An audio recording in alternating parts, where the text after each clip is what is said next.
Welcome all to our final NFL Pub Hub of the regular season. I don't want it to end. Thank you guys so much for joining us here on Pub Sports Radio. What a show we have for you guys today. This is going to be a lot of fun. We are packed with our top performers throughout the season on NFL Pub Hub. We have Bobano, razor sharp picks, Mr. Sean Higgs, Flash 37 from Costa Rica, Big Ragu 62. Our current leader, Marley Bets. Marley Bets last week swept the board 5-0.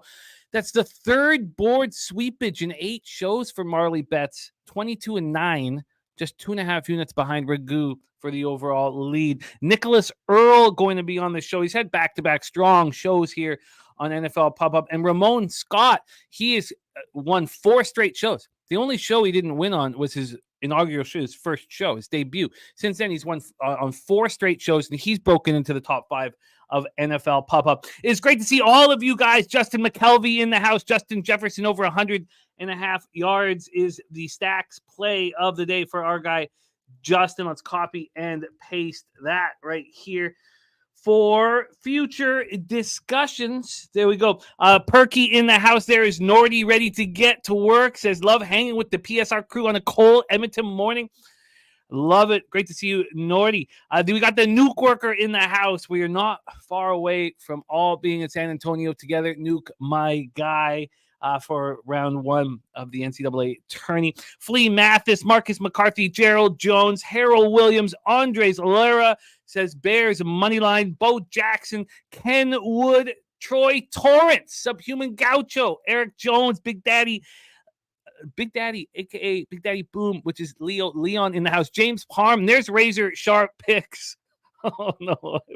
He doesn't like my head of choice. Jedi for Life, ready to get to work. Jedi for Life in the money for NFL Pub Hub. If it was all to end right now, we're going to see where he's placed at the very end of the day. We have 3 cappers tied for first in the cappers contest, which is so exciting. Guillermo Zertucci, Sharpie, and Rushia are all tied for first, and a lot of money up for grabs there. So great to see all of you guys. Thank you for rolling with us. Let's go over my action here and then bring on our first guest. I cashed on both games yesterday, cashed the under 37 easily in the Steelers game, and then cashed the Texans. I mean, what the whole breakdown was, we know it's going to be a close game. In the last few minutes of the game, who do you want a quarterback? CJ Stroud or Gardner Minshew? And that's where it played out. Maybe the Colts as a team maybe have a slight advantage at home. Who do you want a quarterback? 3 minutes left. So that's how we all cashed there. So we cashed on both of those. But it's not been a great season, but nice to start 2-0. I have only 5 bets left from the Tuesday action. Seattle, Arizona over 23.5 first half. Seattle, Arizona full game over 47. Titans plus 5.5. Bears plus 3. Chargers minus 3. And I got that at even money. Then I told you, as soon as the James Conner prop was going to be dropped, I was going to move on it. It opened up at some books at 69.5. I got it at 70.5. It's only at 71.5 this morning. That's just my second player prop of the year. Cardinals plus 3 I added, and I added 49ers minus 4. I kind of came to a realization about the game, and I don't know, if that's going to cash for me, but we'll talk about that throughout the proceedings. For leans, I came so close all week to betting the Raiders. It went from minus 2.5 to minus 3. I expect them to play for Antonio Pierce. I saw bigger bets on the Broncos all week, so I kind of stayed off, and it may just stay as a lean. Lions first half, I'm interested in. We're going to talk it out here. And I'm also interested in the under in Rams 49ers. Now, we have a capper on that at the very end of the show. And so I'd like to hear his breakdown. It's an afternoon spot, so I will have a little bit of time to move on it. All right, let's get to work. It is great to see all of you guys. Most important, injury information and player personnel information just off the top. Chiefs quarterback Blaine Gabbert is starting. Jags quarterback Trevor Lawrence is likely at this point. He's still a true game time decision. Falcons quarterback Taylor Heineke with the ankle injury is likely at this point. Dolphins running back Raheem Mostert, wide receiver Jalen Waddle are not expected to play. Bears running back Khalil Herbert and tight end Cole Kmet are expected to play. Titans quarterback Will Levis is out. Ryan Tannehill is starting. New Browns quarterback Jeff Driscoll just signed on Friday off the practice squad of the Arizona Cardinals is starting. Eagles wide receiver Devonta Smith and cornerback Darius Slay are out. The Rams Niners is a quarterback battle between Carson Wentz and Sam Darnold. There's brothers in bets in the house. Marley has been unbelievable, sweeping the board in 3 out of 8 shows, 22-9. I can't wait to buy him a series of beverages for his impressive work when we're all at Southtown 101 for Pubapalooza 3. But let's get right to work and bring on your first guest. He is the Season 2 champion, and we love having him hit leadoff for us. So let's bring him on without further ado from Canada's Black and Yellow, Mr. Ian Cameron, a.k.a. Bobano. Bobano, how are you, my man? Jimmy, I was listening to you rhyme off your plays just now. There's a lot of commonality today between you and me. Hopefully that's a good thing. Hopefully that is a good thing. Well, let's get right to work, and I need and would love the confidence. So let's roll, Bobano, my friend. 1 p.m. Eastern, we start with the Jacksonville Jaguars, 9-7, 5-2 on the road at Tennessee Titans, 5-11, 4-4 at home. We're at Nissan Stadium in Nashville, Tennessee, 42 Fahrenheit, mostly cloudy, 11 miles per hour. Zay Jones and Christian Kirk, Trevor Lawrence, all questionable. It looks like Kirk and Lawrence are going to be good to go. They could have all 3 of them here in the lineup. For these Titans, cornerback Caleb Farley is out. Defensive tackle TK McClendon out. Cornerback Anthony Kendall out. Those are the big parts. Will Levis out. He's listed as questionable, but he's out. Daniel Brunskill, another guard for them, is an important guard, is dealing with an ankle injury. They're going to try to get him out there. Jalen Duncan, a tackle, same deal. Caleb Murphy, a linebacker. There's a lot of, and we know how many people of the Titans, how many players, important players the Titans are missing.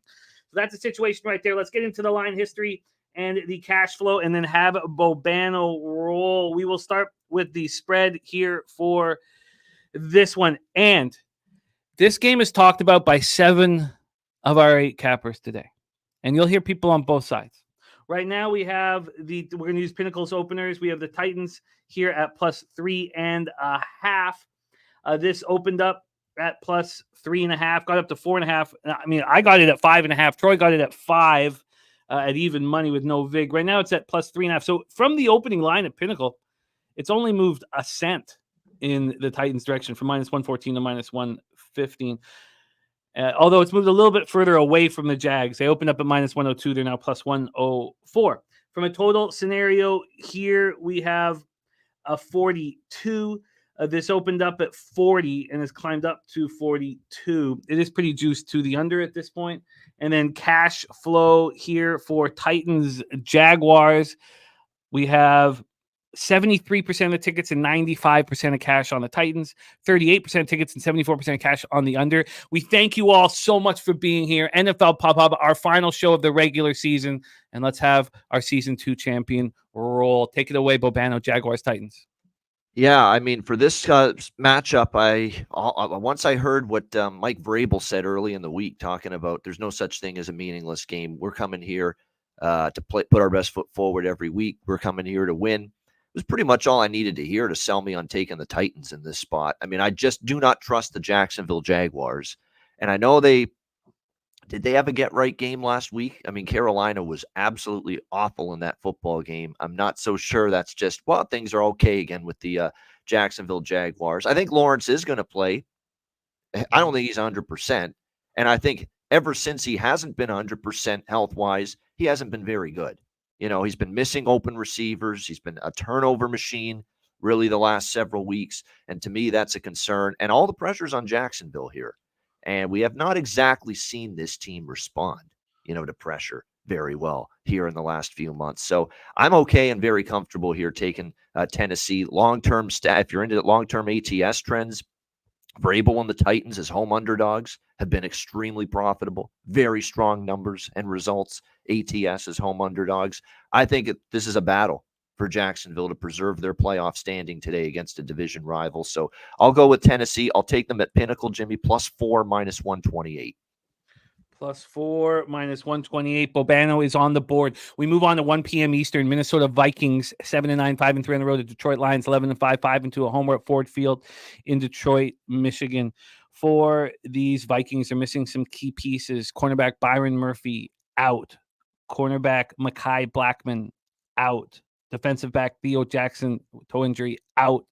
Defensive tackle Jacqueline Roy, ankle injury, out. Their front line is just, they lose Davenport, and then they lose DJ Wanham, and it just puts way too much pressure on Danielle Hunter. Offensive tackle Brian O'Neill out. For the Lions, James Houston will be ready to go come playoff time. Not going to be ready to go today. Linebacker James Houston. Jameson Williams, ankle illness is out, and Brock Wright, tight end, out. CJ Gardner-Johnson, pectoral, is not going to play very much, and we're not entirely sure exactly what's going to happen. We're not entirely sure what the script is for the Lions, whether it's a first half situation, and I'm interested in them first half. I just want to hear the plan from everybody on screen and in the chat. The Lions opened up at 4.5. They got down to 3.5. They're at 4 right now, -4, a -104 over at Pinnacle. And from a total perspective, we are sitting here with a 46. This opened up at 44.5. So we've had a move to the over. And cash-wise, 50-50 on the tickets, but 79% of the cash on the Vikings. I wonder also if this is a Vikings live bet, when the Lions get up. If the Lions get up, which is what we expect, and then 83% of the tickets and 78% cash on the over. Take the way Bobano game 2 on your card, Vikings-Lions. I personally like the Lions full game. But not an official play, though. I want to point that out. That's not going to be my official play. Official play for me is the over. I totally agree with the total going up. Over 46.5 here, -115. The Detroit play is just a smaller one, but I really like this total. I mean, I think you're going to see a lot of points. We saw an over cash with these two teams just recently in Minnesota on Christmas Eve, 30-24. We've seen 4 straight overs head-to-head. We've seen 56, 52, 57, and 54 points in the last 4 head-to-head meetings between these two teams. Why should anything change here? I think Detroit's going to be able to move the football just like they did the last time on the ground with Gibbs and Montgomery, as long as the starters stay in the game, that is, for as long as they do. Jared Goff as well through the air to Laporta, St. Brown, who had made big plays in the meeting just a little while ago.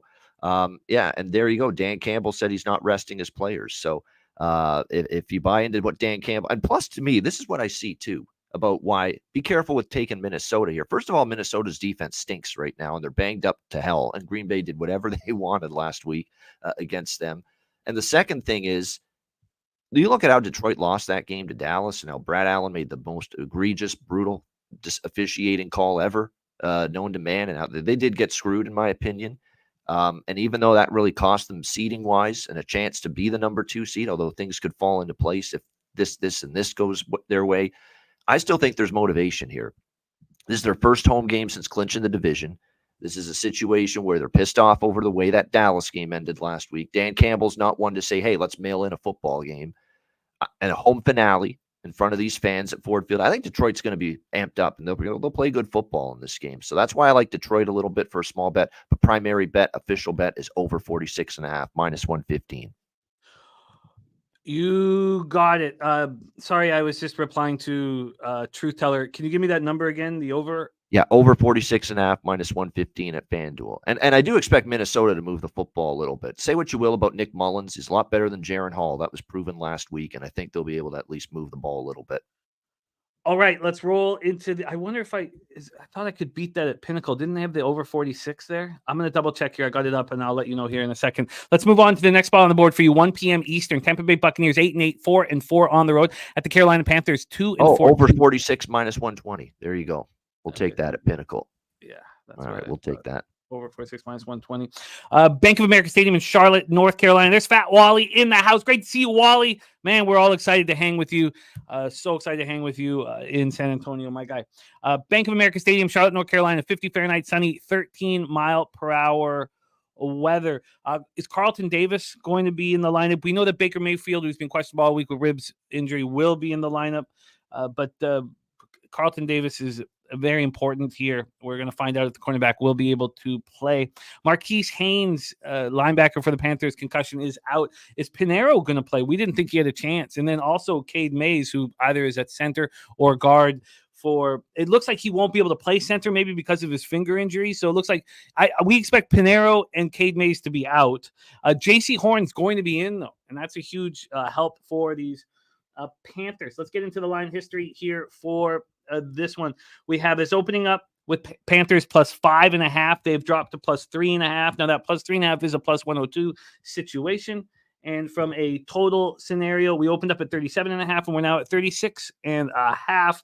41% of the tickets and 81% of the cash is on the Panthers. We've heard it all week. We've heard the Panthers backers come out of the woodwork all week.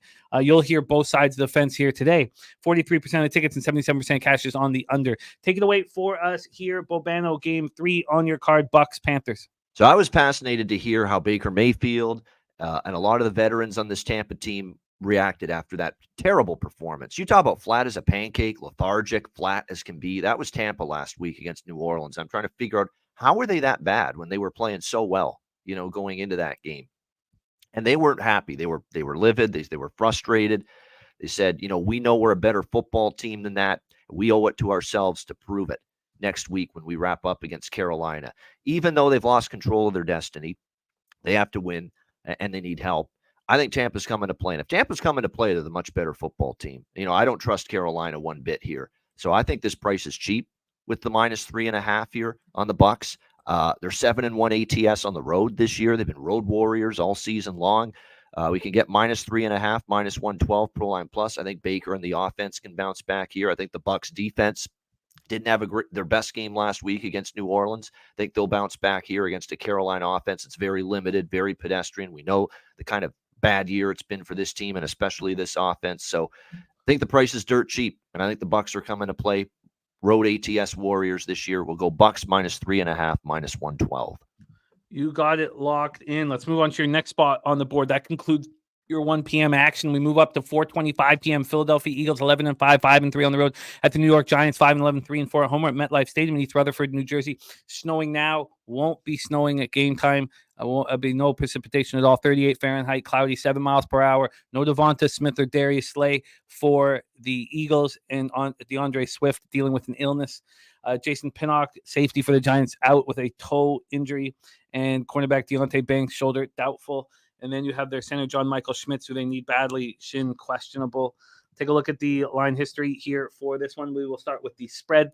From a spread perspective, this opened up with the Giants at +6. They're now at +5.5. They spent a long time at 4.5. They moved to 4.5 yesterday at 12:49 p.m.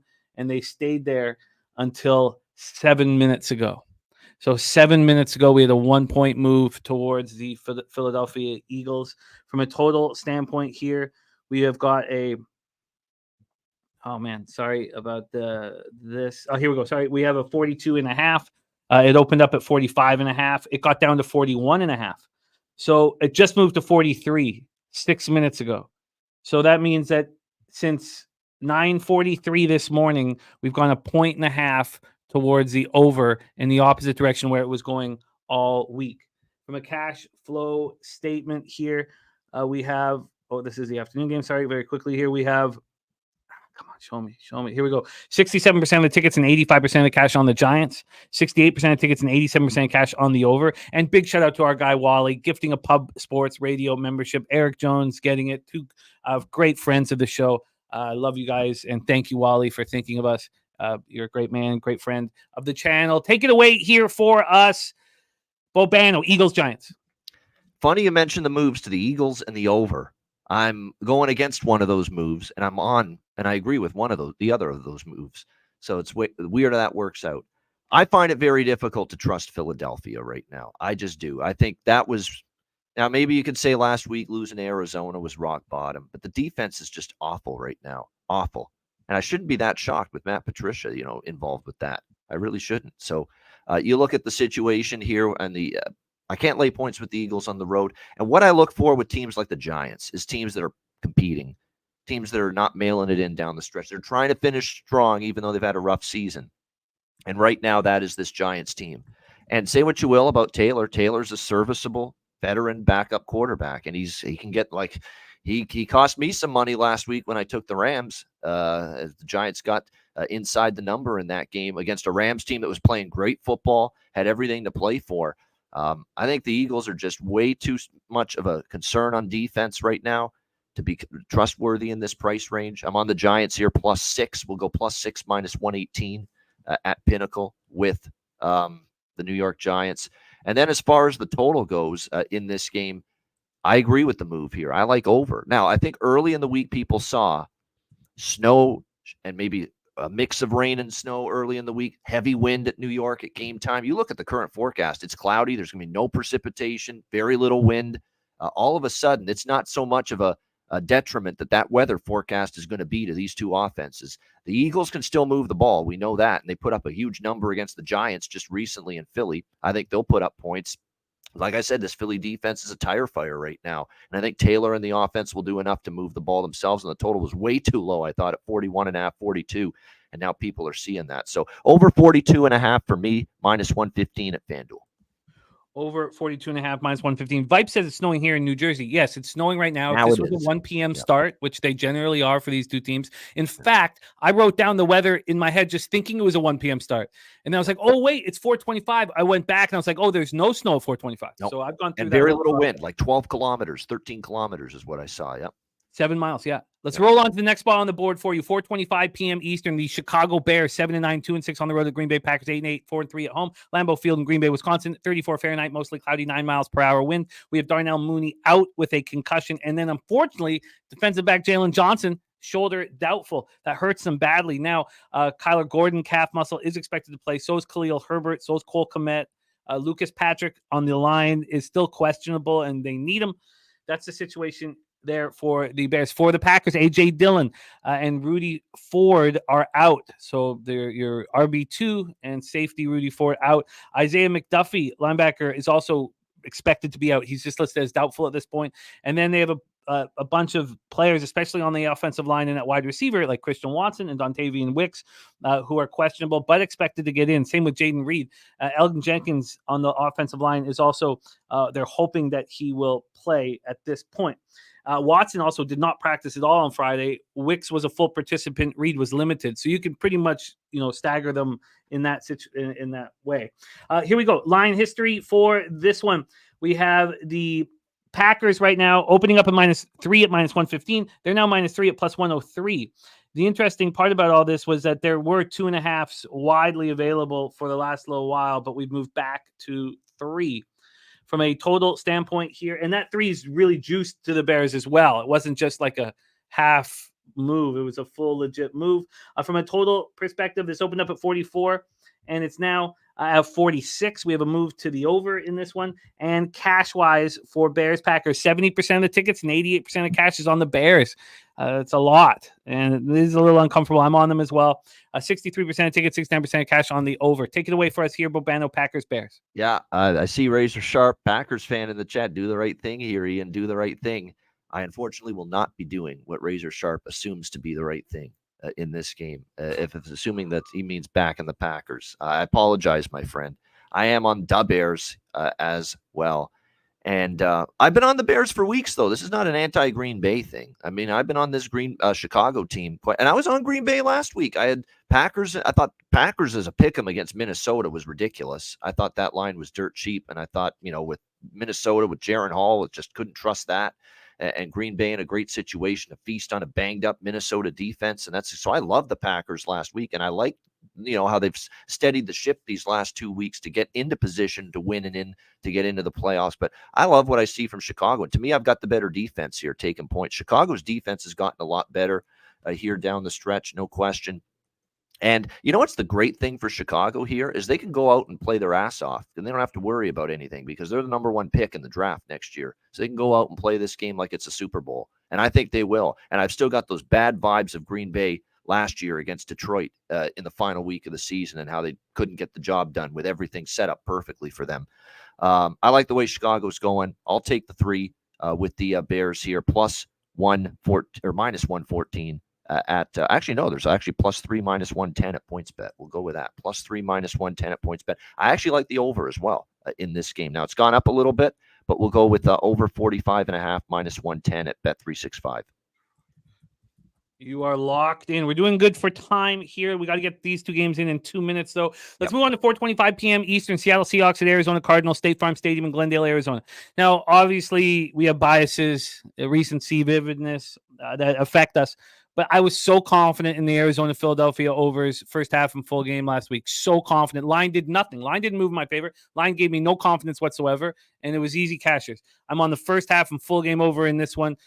Put it out on Tuesday as my most confident spot. The line's done nothing to give me any confidence, and I don't care. The stats have given me all the confidence in the world that this game is going to soar over.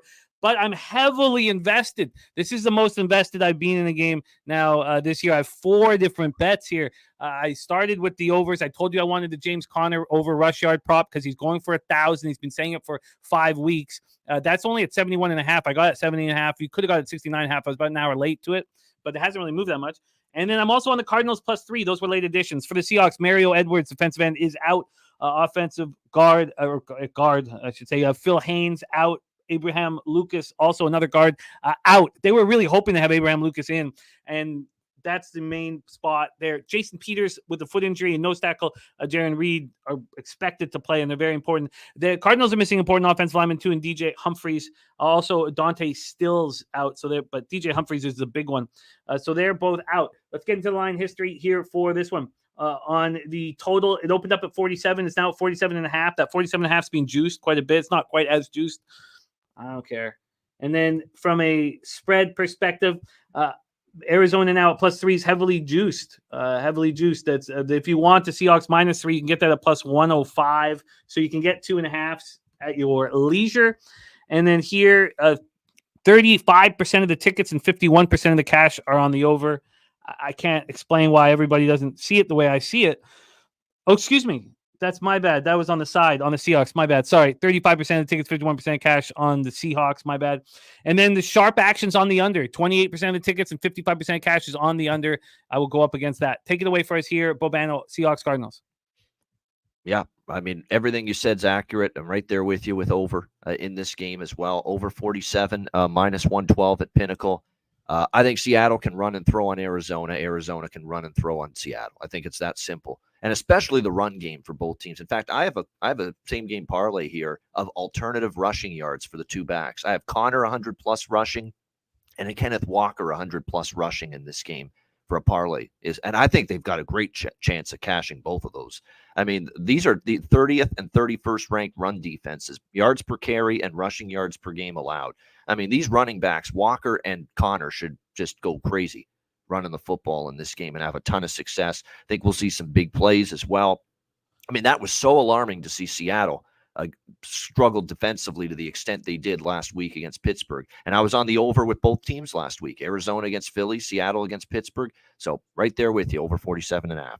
I love it. And Eric Jones saying under 47.5, same spot as Houston yesterday. And sorry, over 47, I should say, over 47. Yeah, you got over 47. Yep. And Adam Morera says, yeah, Arizona won't score. Look, I'm not going to, this is about everybody else on the show, and I'm not going to sit here and debate. And, this is all that makes it more fun when we're on other sides of each other. But there couldn't be a bigger difference between those 2 football games. First off, with yesterday's Colts Texans, you have offenses that are ranked in the red zone 18th, 19th, 20th in the league. Arizona Cardinals are by far the best red zone offense by far in the entire league since Kyler Murray came back. And even overall with whoever they've had at quarterback throughout the year, they're second in the league. Seattle is horrific in the red zone. Adam's got more faith in the Seattle defense than clearly we do. That was horrific, Adam, last week against Pittsburgh. Horrific, that defense. Horrific. You really think one of the worst red zone defenses in the league? Wow. Yeah. Neither team can stop anybody on third down. They're two of the bottom 5 third down defense in the league. I think this is so. The only comparable thing is that yes, this is an important football game. That's it, but it's not for both teams. The Cardinals are freewheeling out there, having some fun. So but that's part of the fun. I love hearing it, Adam, and I love hearing it, Eric. It's part of the fun. Let's go. Final game on the board for you here, Bobano, 4:25 p.m. Eastern. Denver Broncos 8-8, 3-4 on the road to Las Vegas Raiders 7-9, 5-3 at home Allegiant Stadium in Las Vegas, Nevada. McGlinchey is out. Tackle for the Broncos, that hurts. Josh Jacobs is out yet again. So is Michael Mayer. Out, and then tackle Thayer Munford is doubtful, not expected to play. This is the final spot on the board before we get into razor sharp picks action. Denver, Vegas. Vegas is -3 at -109 right now. They opened up at -2.5. This is one of the things that's just stuck with me. I think I'm going to move on the Lions first half now after talking out with you guys, but everything else here, I'm just kind of upset that I didn't. It is what it is. I was nervous about the big bets on the other side. This total's gone from 38 to 37. And when we get to the cash flow here for this one, sorry, let me get up here. The cash flow. Come on. Here we go. 44% of the tickets and 82% of the cash on the Broncos. It's been on them all week. At this point, it's kept me off. 84% of tickets, 94% cash on the under. Take it away, Bobano. Your final spot on the board, Broncos Raiders. Well, in the words of the legendary father of the current owner of the Las Vegas Raiders, Mark Davis, his dad, Al, just win, baby. We are on the Las Vegas Raiders, and I'm on the money line, and I don't do this normally. And to skew the -3, I'm going with the money line on Las Vegas here, -156 at Bet Rivers. I'm willing to pay up for the money line here with Las Vegas, -156, just to get the win. And obviously, you know why I like the Raiders. Most of you, I'm sure, they love Antonio Pierce. This is like almost like an audition for the team. Let's put our stamp on why we believe this man should be the permanent head coach of this football team. And I think you're definitely going to see that. And I think that defense, look, they didn't play that bad against the Colts. Think about the Colts game last week too. It was a brutal spot for the Raiders. They were coming off the Christmas Day win against Kansas City, short week on the road again, and they didn't have their best game. And I think they were a little gassed as well if you watched them in that game. Now they're back home, final game, playing for Pierce and trying to get him the full-time job. And to be honest, Denver got knocked out last week. They're going on the road now, backup quarterback, the team that now knows they're out. I'm not sure Broncos are even close to the emotional investment in this football game as the Las Vegas Raiders. So Raiders money line for me, Jimmy. I at least thank God it's an afternoon game so I can spend a little bit more time on it. But I think they're going to play for Antonio Pierce. They've made it clear in the media they are. Whether or not the Broncos are going to fight for Peyton is a question right now. I don't think they have to. Peyton's coming back. Peyton's not going anywhere. No, but it's them. The players will go somewhere. If the players aren't motivated here in Week 18, you know what Peyton's going to do. He's holding this over them. Do you want a job next year? And that's sort of what's. Yeah. I like your look. I'm on the fence at this point, but I'm close. I'm certainly not on the other side. Raiders money line for Bobano -156. The over 47 at -112 in Seattle, Arizona. Bears +3 in the over 45.5. I've not betted Troy. When I talked about those two spots, I only took Arizona at this point. Over 42.5 for Philly, New York Giants, and the Giants +6. Bucks -3.5 at -112. The over 46 in Minnesota, Detroit. Titans +4 is Bobano's action. Bobano, thank you for rolling with us. You can catch Bobano alongside Big Ragu, myself, and others right after last call tomorrow night for the national championship live stream. And you'll have Bobano on before the game pops off. Our video's up right now on our home YouTube page. Bobano, excellent work, my friend. Any last words for the Cappers supporting the show? Just make sure you enjoy it. It's the last NFL regular season Sunday of the season. Now, I know we have playoffs, but this is the last one for the regular season. Good luck to everyone in the chat. Jimmy, good luck to you. Let's have a big Sunday. Let's go. There he is, Bobano. And we head south for our next guest. When he asks Bobano to do the right thing and, take the Packers, one thing we don't need to ever question for our guy, Razor Sharp Picks, is he a homer? No, he wants cash. That's the team he plays for, Team Cash. He'll fade his own team. Does he have Bears, Packers here on the slate? No, he doesn't. He's focusing on where he can get paid. Let's bring him on right now. Please welcome Mr. Razor Sharp Picks. Razor, how are you, my friend?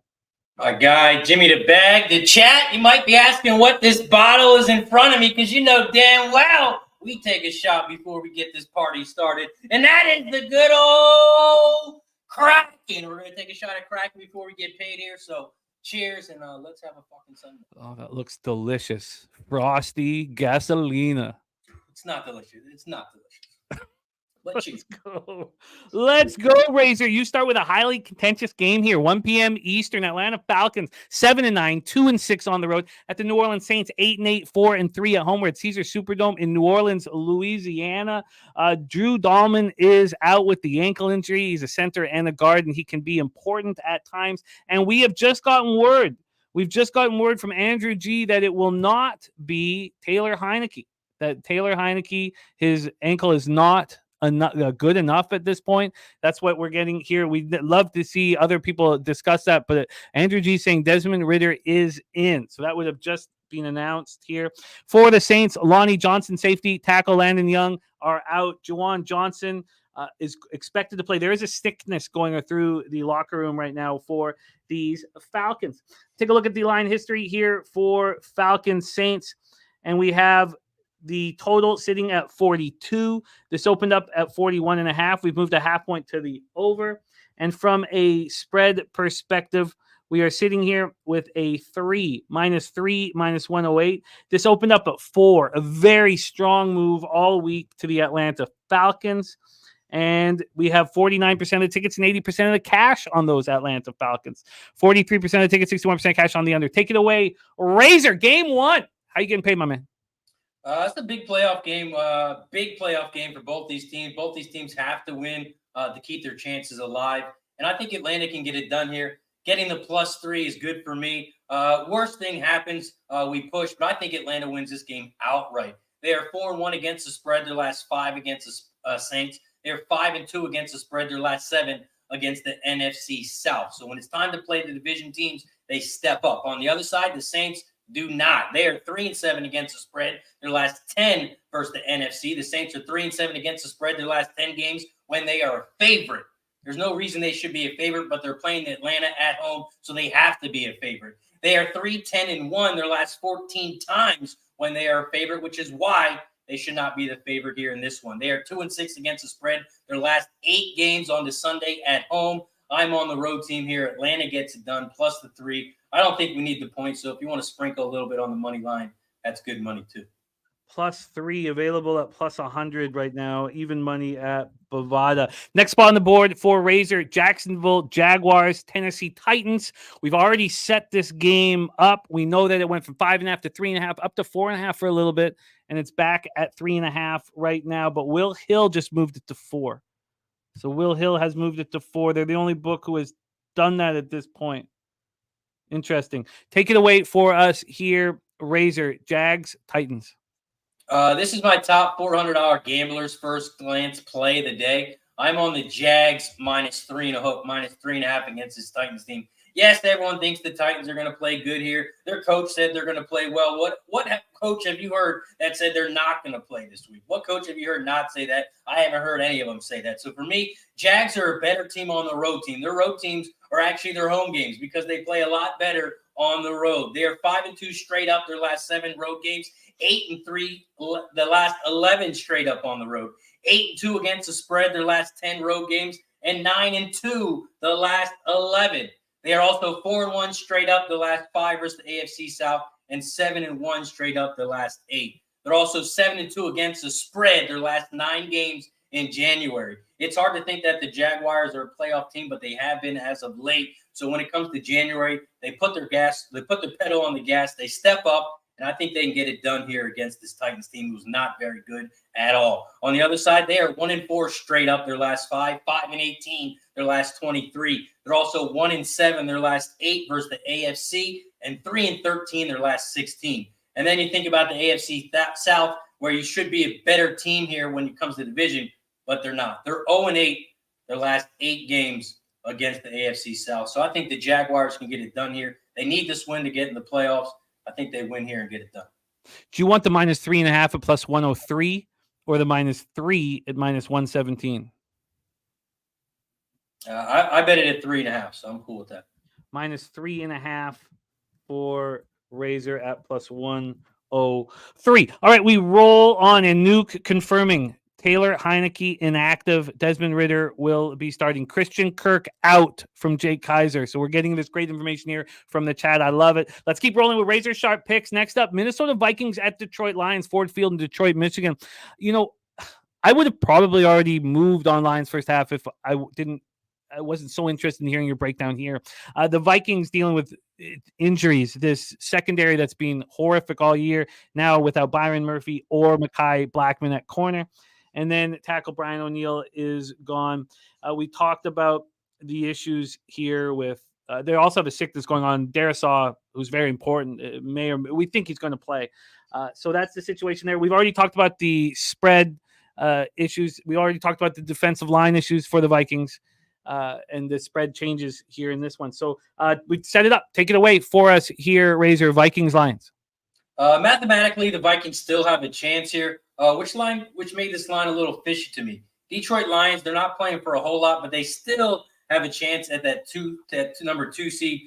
So they're playing for a lot here. With this line only being at -4, it made me itch my head a little bit. So I had to look at some key trends for this one. The Vikings, they're 7-3 straight up their last 10 versus the Lions, 9-3 their last 12, 34-14 their last 48. The Vikings are also 5-2 straight up their last 7 road games. They're also 5-0-2 against the spread their last 7 road games. And they're 6-0-1 against the spread their last on the Sunday on the road, their last 7 games. So again, here the Vikings are a good home team, but they're actually playing better on the road as of late. Like I said, the Lions have a small chance of getting the number 2 seed. The Vikings are still fighting for that playoffs, so they have to win this game if they want any chance. Everybody knows I have a Lions ticket to win the Super Bowl in my pocket, but that doesn't mean anything for this game. I think the Vikings can get it done here, and I think the Lions, if they do win, it'll be by 3. So I'm getting +4 here on the Vikings, so I think that's good money here as well. +4 at -102 over at Pinnacle. Next up for Razor, Tampa Bay Buccaneers at Carolina Panthers. We have talked about this game. We set it up. Bobano moved on this spot. Bobano is on the Buccaneers -3.5 at -112. You're going to hear cappers on both sides of the coin. A lot of cappers talking about this game here. We already set it up. Take it away, Razor. How are you getting paid? The way I'm getting paid is I'm going up to the window, I'm covering my eyes, holding my nose, and I'm putting money on the Panthers +4. A lot of people are going to wonder why the Panthers are playing for nothing. The Bucs need this win to win the division, but the Panthers, they have covered 2 out of their last 3, and they have covered 3 out of their last 5. So other than not winning, they are covering those games. And the Panthers, they have 2 wins this year, and both of them are at home. So I like the Panthers at home here. And if you look at them, they played the Bucs recently, and the Bucs won by 3, and the Panthers were getting +3.5 in that one. So they did cover the spread. So now you're telling me they're coming home, and now they're more points at home, getting +4. This line's inflated because of the playoff situation. Panthers are playing for nothing, but it's a division game, so I think they can get it done here. Tampa is 3-7 their last 10 versus the NFC South against the spread. Tampa's also 4-12-1 against the spread. Their last 17 when they are favored. They are 0-8 against the spread. Their last 8 when they are a road favorite. How are they the favorite here? It's only because they are playing the Panthers. Panthers 2 wins this year, like I said, both at home, so that plays a big part in this one. They're not a good playoff or a good road team. They haven't won a road game yet, but they have won those 2 games, so I think they're going to want to end the season here on a win. And like I said, the Bucs win last week and they're in. They choked. Now they need to win this game and they're in, and I think they're going to choke again. I'm on the Panthers +4. Panthers +4. We can get it even money right now at Pinnacle. Final spot on the board for Razor, 4:25 p.m. Eastern. Kansas City Chiefs 10-6, 5-2 on the road. LA Chargers 5-11, 2-6 at home. SoFi Stadium in Inglewood, California. This is a fascinating spot here. I felt compelled to bet it, and I was late to the party. I got the -3 for the Chargers at +100. Felt very good about that all week when I saw 3.5. It's back at 3 now. Rashee Rice, L'Jarius Sneed, Kadarius Toney, Donovan Smith, Patrick Mahomes, Isaiah Pacheco. Now, they haven't announced Pacheco, but they're all out. I mean, I'd be shocked to see Trent McDuffie in there for were they going to give him a series? I don't know why they would. For the Chargers, Keenan Allen out, Joey Bosa out. We knew he wasn't coming back when they fell out of contention. And it's Easton Stick versus Blaine Gabbert. Let's get into the line history here. As I said, this moved to 3, and it moved to a legit 3 to pick them this morning. Now the Chargers are juiced again, but that's at 3, -3, -112. They open at Pinnacle -1.5. And then from a total standpoint here, it opened up at 35.5. It is at 35.5. And then cash-wise here, we have 33% of the tickets and 57% of cash on the Chargers, and 38% of tickets, 88% cash on the under. Take it away for us here, Razor. Chargers at home to the Chiefs. Yeah, for me, this is the public dog play of the day. Everyone's going to be betting the Chiefs here because it's the Chiefs. They're getting plus points, but a lot of people don't know that the Chiefs are bad when it comes to their backups. They got Gabbert starting for KC. He came in against the Bears back in September when they were blowing them out, and he went 3 for 5 with 2 interceptions. So I don't think Gabbert's going to do anything here. I think the starters for the Chiefs, if they play any of the starters, will play 1, 2, maybe a couple series just to get their incentives. Then they're going to be out of there. The Chargers, they're going to be playing for next year already. So I think the Chargers can get done here. I have them win them here by at least a touchdown. -3 and -108 for Razor Sharp Picks. Razor Sharp Picks 8 and 6 plus 1.62 units on the show. Currently ranked 8th out of 28 cappers we've had, and a big week here cracks him into the top 5. Razor, thank you so much for rolling with us. You can catch the Racing with a Razor show Monday through Friday on the Razor Sharp Picks YouTube channel, and you could also drink with him at the Southtown 101 and get paid with him at the Southtown 101 for Pubapalooza. I can't wait to hang out with you, Razor. Razor, any last words for the Capper Sport in the show? The last words are this, Jimmy. Cheers to everybody in the chat. Go, Pack! Go, baby! Cheers, and fuck that hat. There he is. Razor Sharp Picks. Cheers and fuck that hat. Let's bring on your next guest. Currently ranked 3rd out of 28 cappers on NFL PubHub. 22 and 15 plus 5.32 units. The star of Midday Money. Please welcome Mr. Sean Higgs to the show. Sean, how are you, my friend? I am well. How you doing, Jimmy? All right. I'm doing great. It is great to see you. I haven't wished you a happy new year. It's nice to see you, my friend. We start with Jets Patriots, Gillette Stadium in Foxborough, Massachusetts. So we talked about how the snow is going to be here. This is the one spot where the snow is going to be here. It's rain and snow right now, but it's going to get colder as the day goes on. So it's going to be get down to about 31, 32 while this game is going on. But right now it's rain and snow, 11-mile-per-hour winds. There's a sickness going through this Patriots locker room. Trent Brown won't play because of it. And then you have Hunter Henry out. There's other guys dealing with the sickness. Miles Bryant, the cornerback, he's listed as questionable at this point. But they have 12 players listed as questionable, and everybody's expected to play. So we don't need to sit and talk about this ridiculous A sickness. It's a sickness. You're 4-12. You're crap. That's what the sickness is. You had a terrible year in New England. That's it. Right? Yeah. So that's a sickness going around. It's a bad team. The questionables on the Patriots that we have to deal with all the time. We haven't set this game up. This is the first we've talked about it. So let me just do a quick setup of market-wise here for you, Sean. This opened up at -1.5. It's now -2. The line made no sense. This quickly went to 2.5. That was starting to make sense, and then it came back before the Tuesday. I couldn't understand who would be on the Jets, and that just confused me enough to keep me off of the spot. From a total standpoint here, we have a 29.5. That's juiced to the under. It's 29 in other books. This opened up at 34. And then total or cash wise here for Jets Patriots, we have 75% of the tickets and 89% of cash on the Patriots, 66% of the tickets and 91% cash on the under. Take it away for us here, our guy, Mr. Sean Higgs, Game 1, Jets Patriots. This is a straight. You have to think they play for Belichick. I know they haven't all year. They're 4-12. It's a bad team. I just had to take Belichick in this situation. I cannot. I know there was going around. He was sick. He wasn't with the team at a practice. Last game for this guy, I just forget about if he's even getting canned at the end of the year. You're going to lose to the Jets? This guy? I resign as HC of NYJ on a napkin. This guy has zero respect. If this team doesn't win for him today going away, I mean, the 29, let's be honest, that's weather, the old Northeast wintry mix of rain and sleet, wind, two bad offenses. I don't care. New England, they could have a punter play quarterback today. I don't care who plays for New England.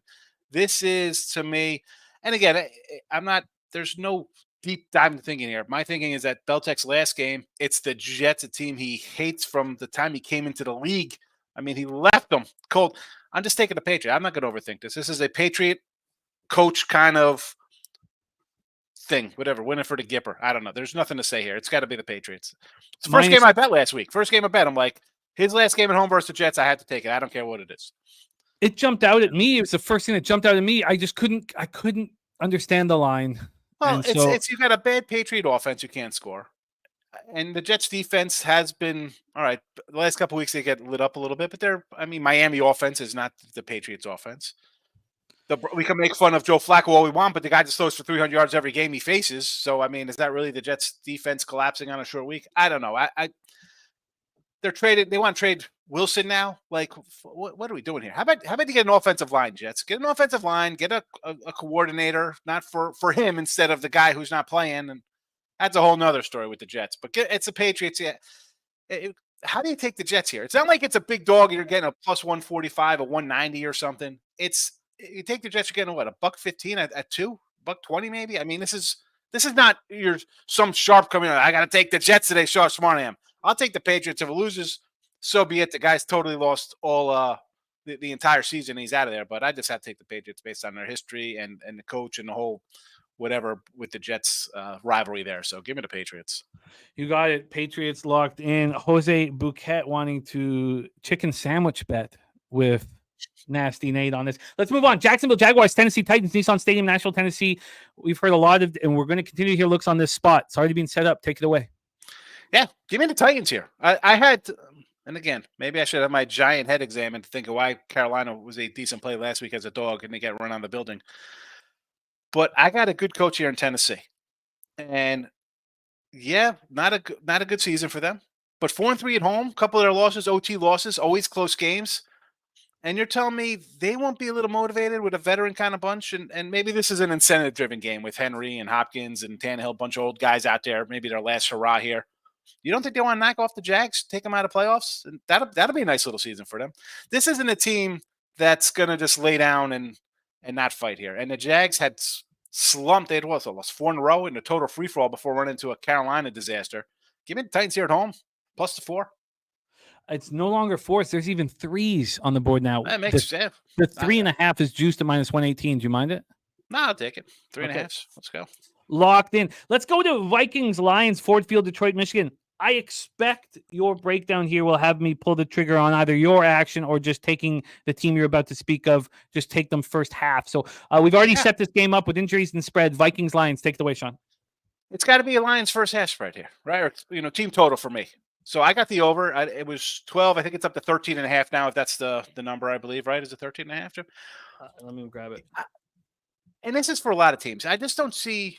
I know we'll talk about the Kansas City game that I mentioned earlier there about Mahomes not playing, but I don't see how this team just kind of rests everybody in their final game. You want some reps. I think this is a first half kind of spot for them. Play a series or two, and also I got Teddy Bridgewater.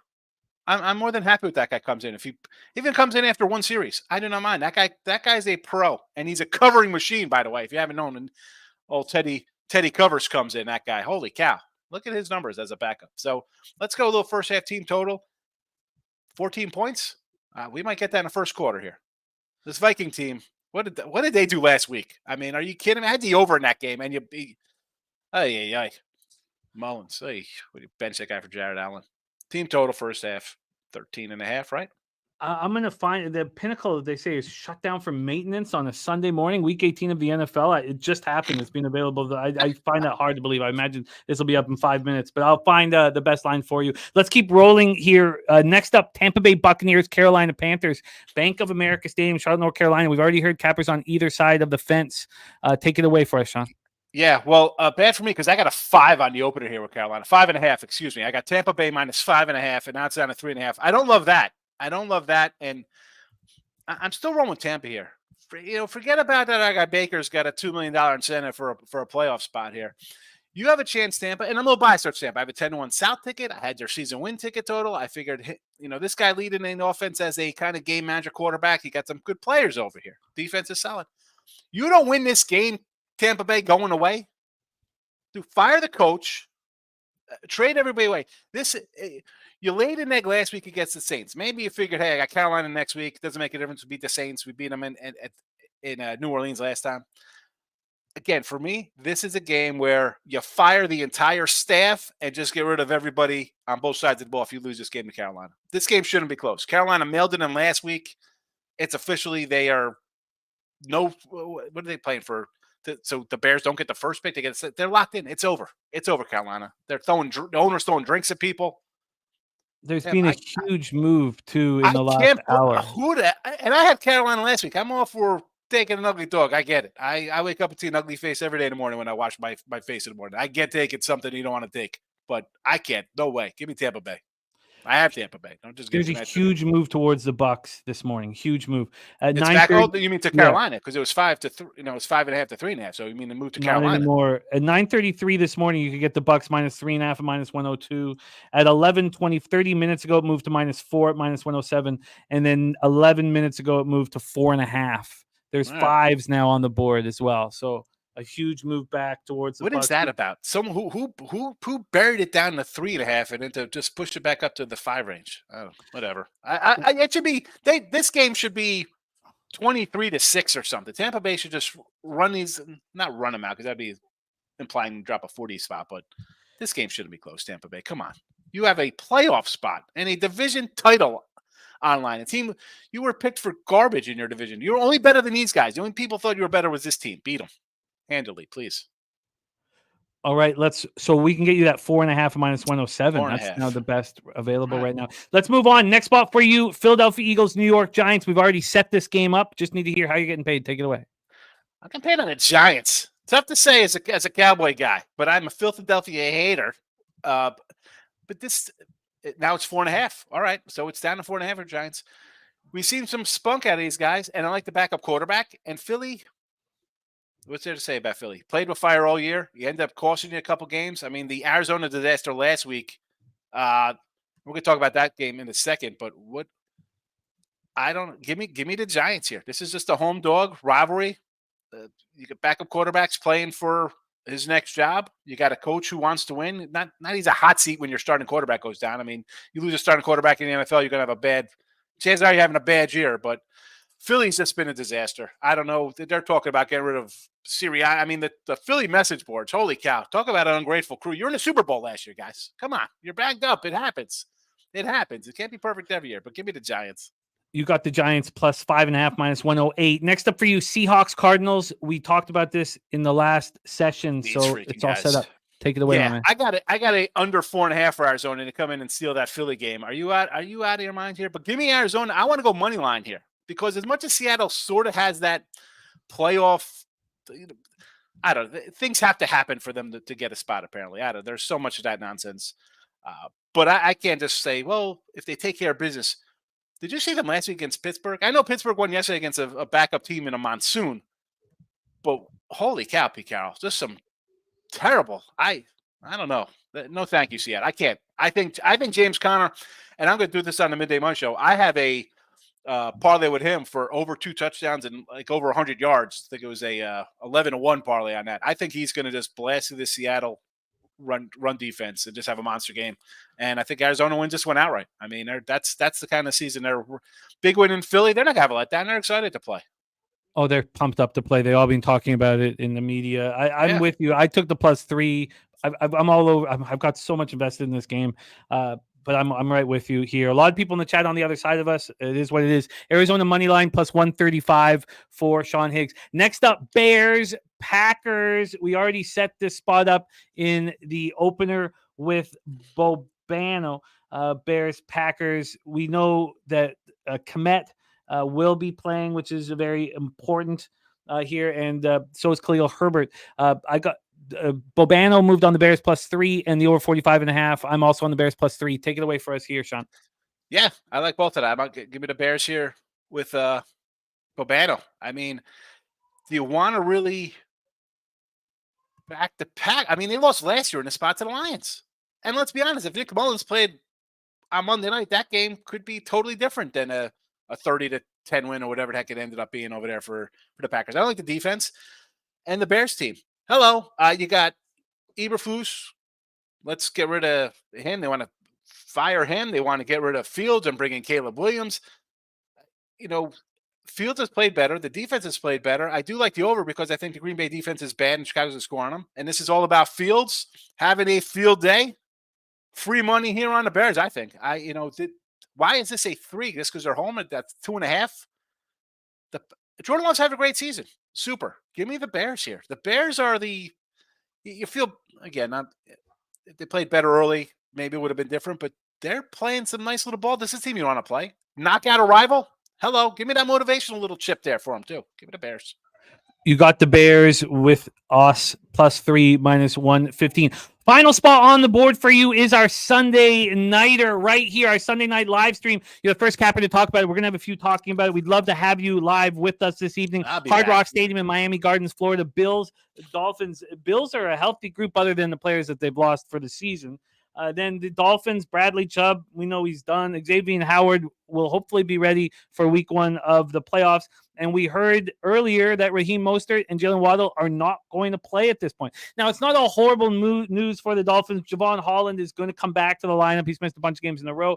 And the offensive line is healthy, maybe for the first time all season, the whole group healthy. We sort of saw a bit of it earlier in the season, how strong they can be when they're all healthy. So it's not all horrific news. This is the last spot on the board before we get Flash from Costa Rica.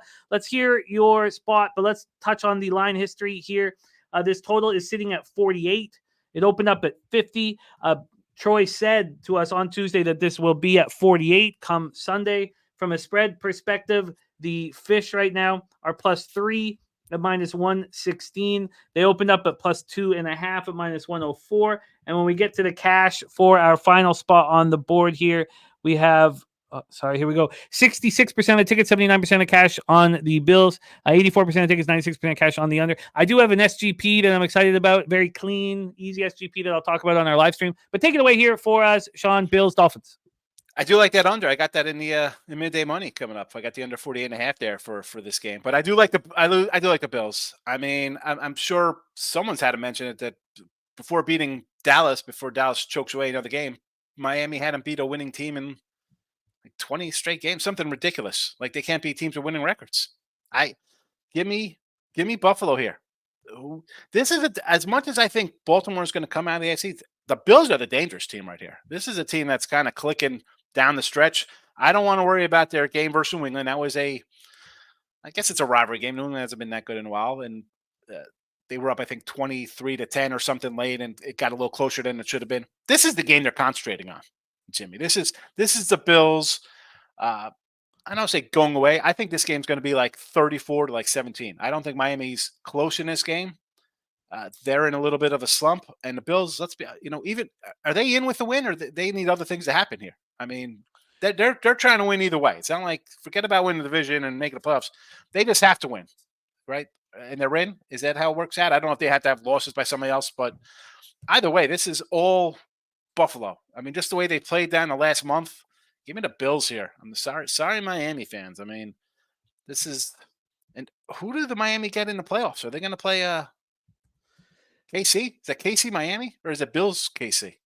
It's, either of these teams looks like they could line up with the Chiefs. It'll all be settled by the time kickoff is here, so we'll know exactly the situation for them. But speaking of Chiefs, I know we didn't talk about it. Could I add the Chiefs +3 to the show? Just randomly, since we're going to talk about it.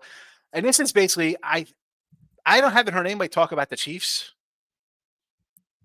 They've played so bad. I cannot see Andy Reid, even with Gabbard in here as a backup, just coming in here and just laying a total egg the way they played all season. And this is Easton Stick in the Chargers here, by the way, folks. Right? What are we doing here? Want to lay points with the Chargers? Have you seen them play this year?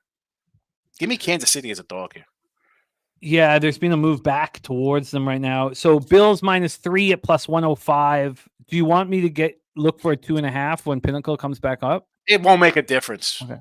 I don't care about that. I don't worry about that. At half point, don't let those half points cheese. I got to buy half points, folks. Don't do that. Don't be scared of that half point. Bills -3. I see 3.5, Jimmy. I think that favorite's going to win by 17. And the doggy at 2.5 is winning outright. So I don't mind. Give me the Bills 3. Bills -3 +105. Chiefs +3 +105 for the Bills, +101 for the Chiefs. Bears +3 at -115. Arizona money line +135. Giants +5.5 -108. Bucks -4.5 -107. Lions first half team total over 13.5 -105. Titans +3.5 -118. Patriots -2 -110. A big card for our guy, Mr. I got to try to get Ragu. That guy's on fire. Him and who's the other guy ahead of him? Marley Bets right. too. Marley got some work to do here. Sean, excellent work. Head over to Midday Money right now. It's starting right now. Thank you for rocking with us, Sean. Get that cash, and I'll reach out to see if you can join us for the live stream this evening. But Midday Money starting right now. Thank you, Sean, for your time, my man. There he is, Mr. Sean Higgs. All right, now we head south down to Costa Rica. We just talked about the capper ranked 3rd out of 28 cappers. Our next guest ranks 5th out of 28 cappers, 16 and 12 plus 3.28 units. Please welcome from Escazú, Costa Rica, we have Flash in the house. Flash, how are you, my man? Just like went through War and Peace there, didn't I? That's unbelievable. I mean, listen, my plane was at 10:51 or 11:51. I've missed it. 14 minutes ago, it took off without me. Happy New Year, though, James. Happy New Year. Thank you, my friend. Thank you, Flash. You are always a breath of fresh air, my friend. You start with New York Jets, New England Patriots.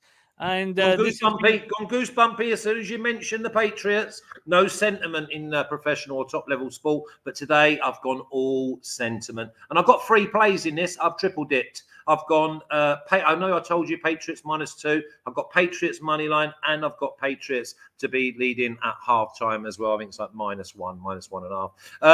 Yeah, it's all about the sentiment. They say, oh, we don't know if Belichick's going. He's going. One of the knights at the round table, Teddy Bruschi, he's even said he's leaving, he's going. And honestly, they're not getting beat today. They are not getting beat against the Jets or maybe 80% of any other team they would have played.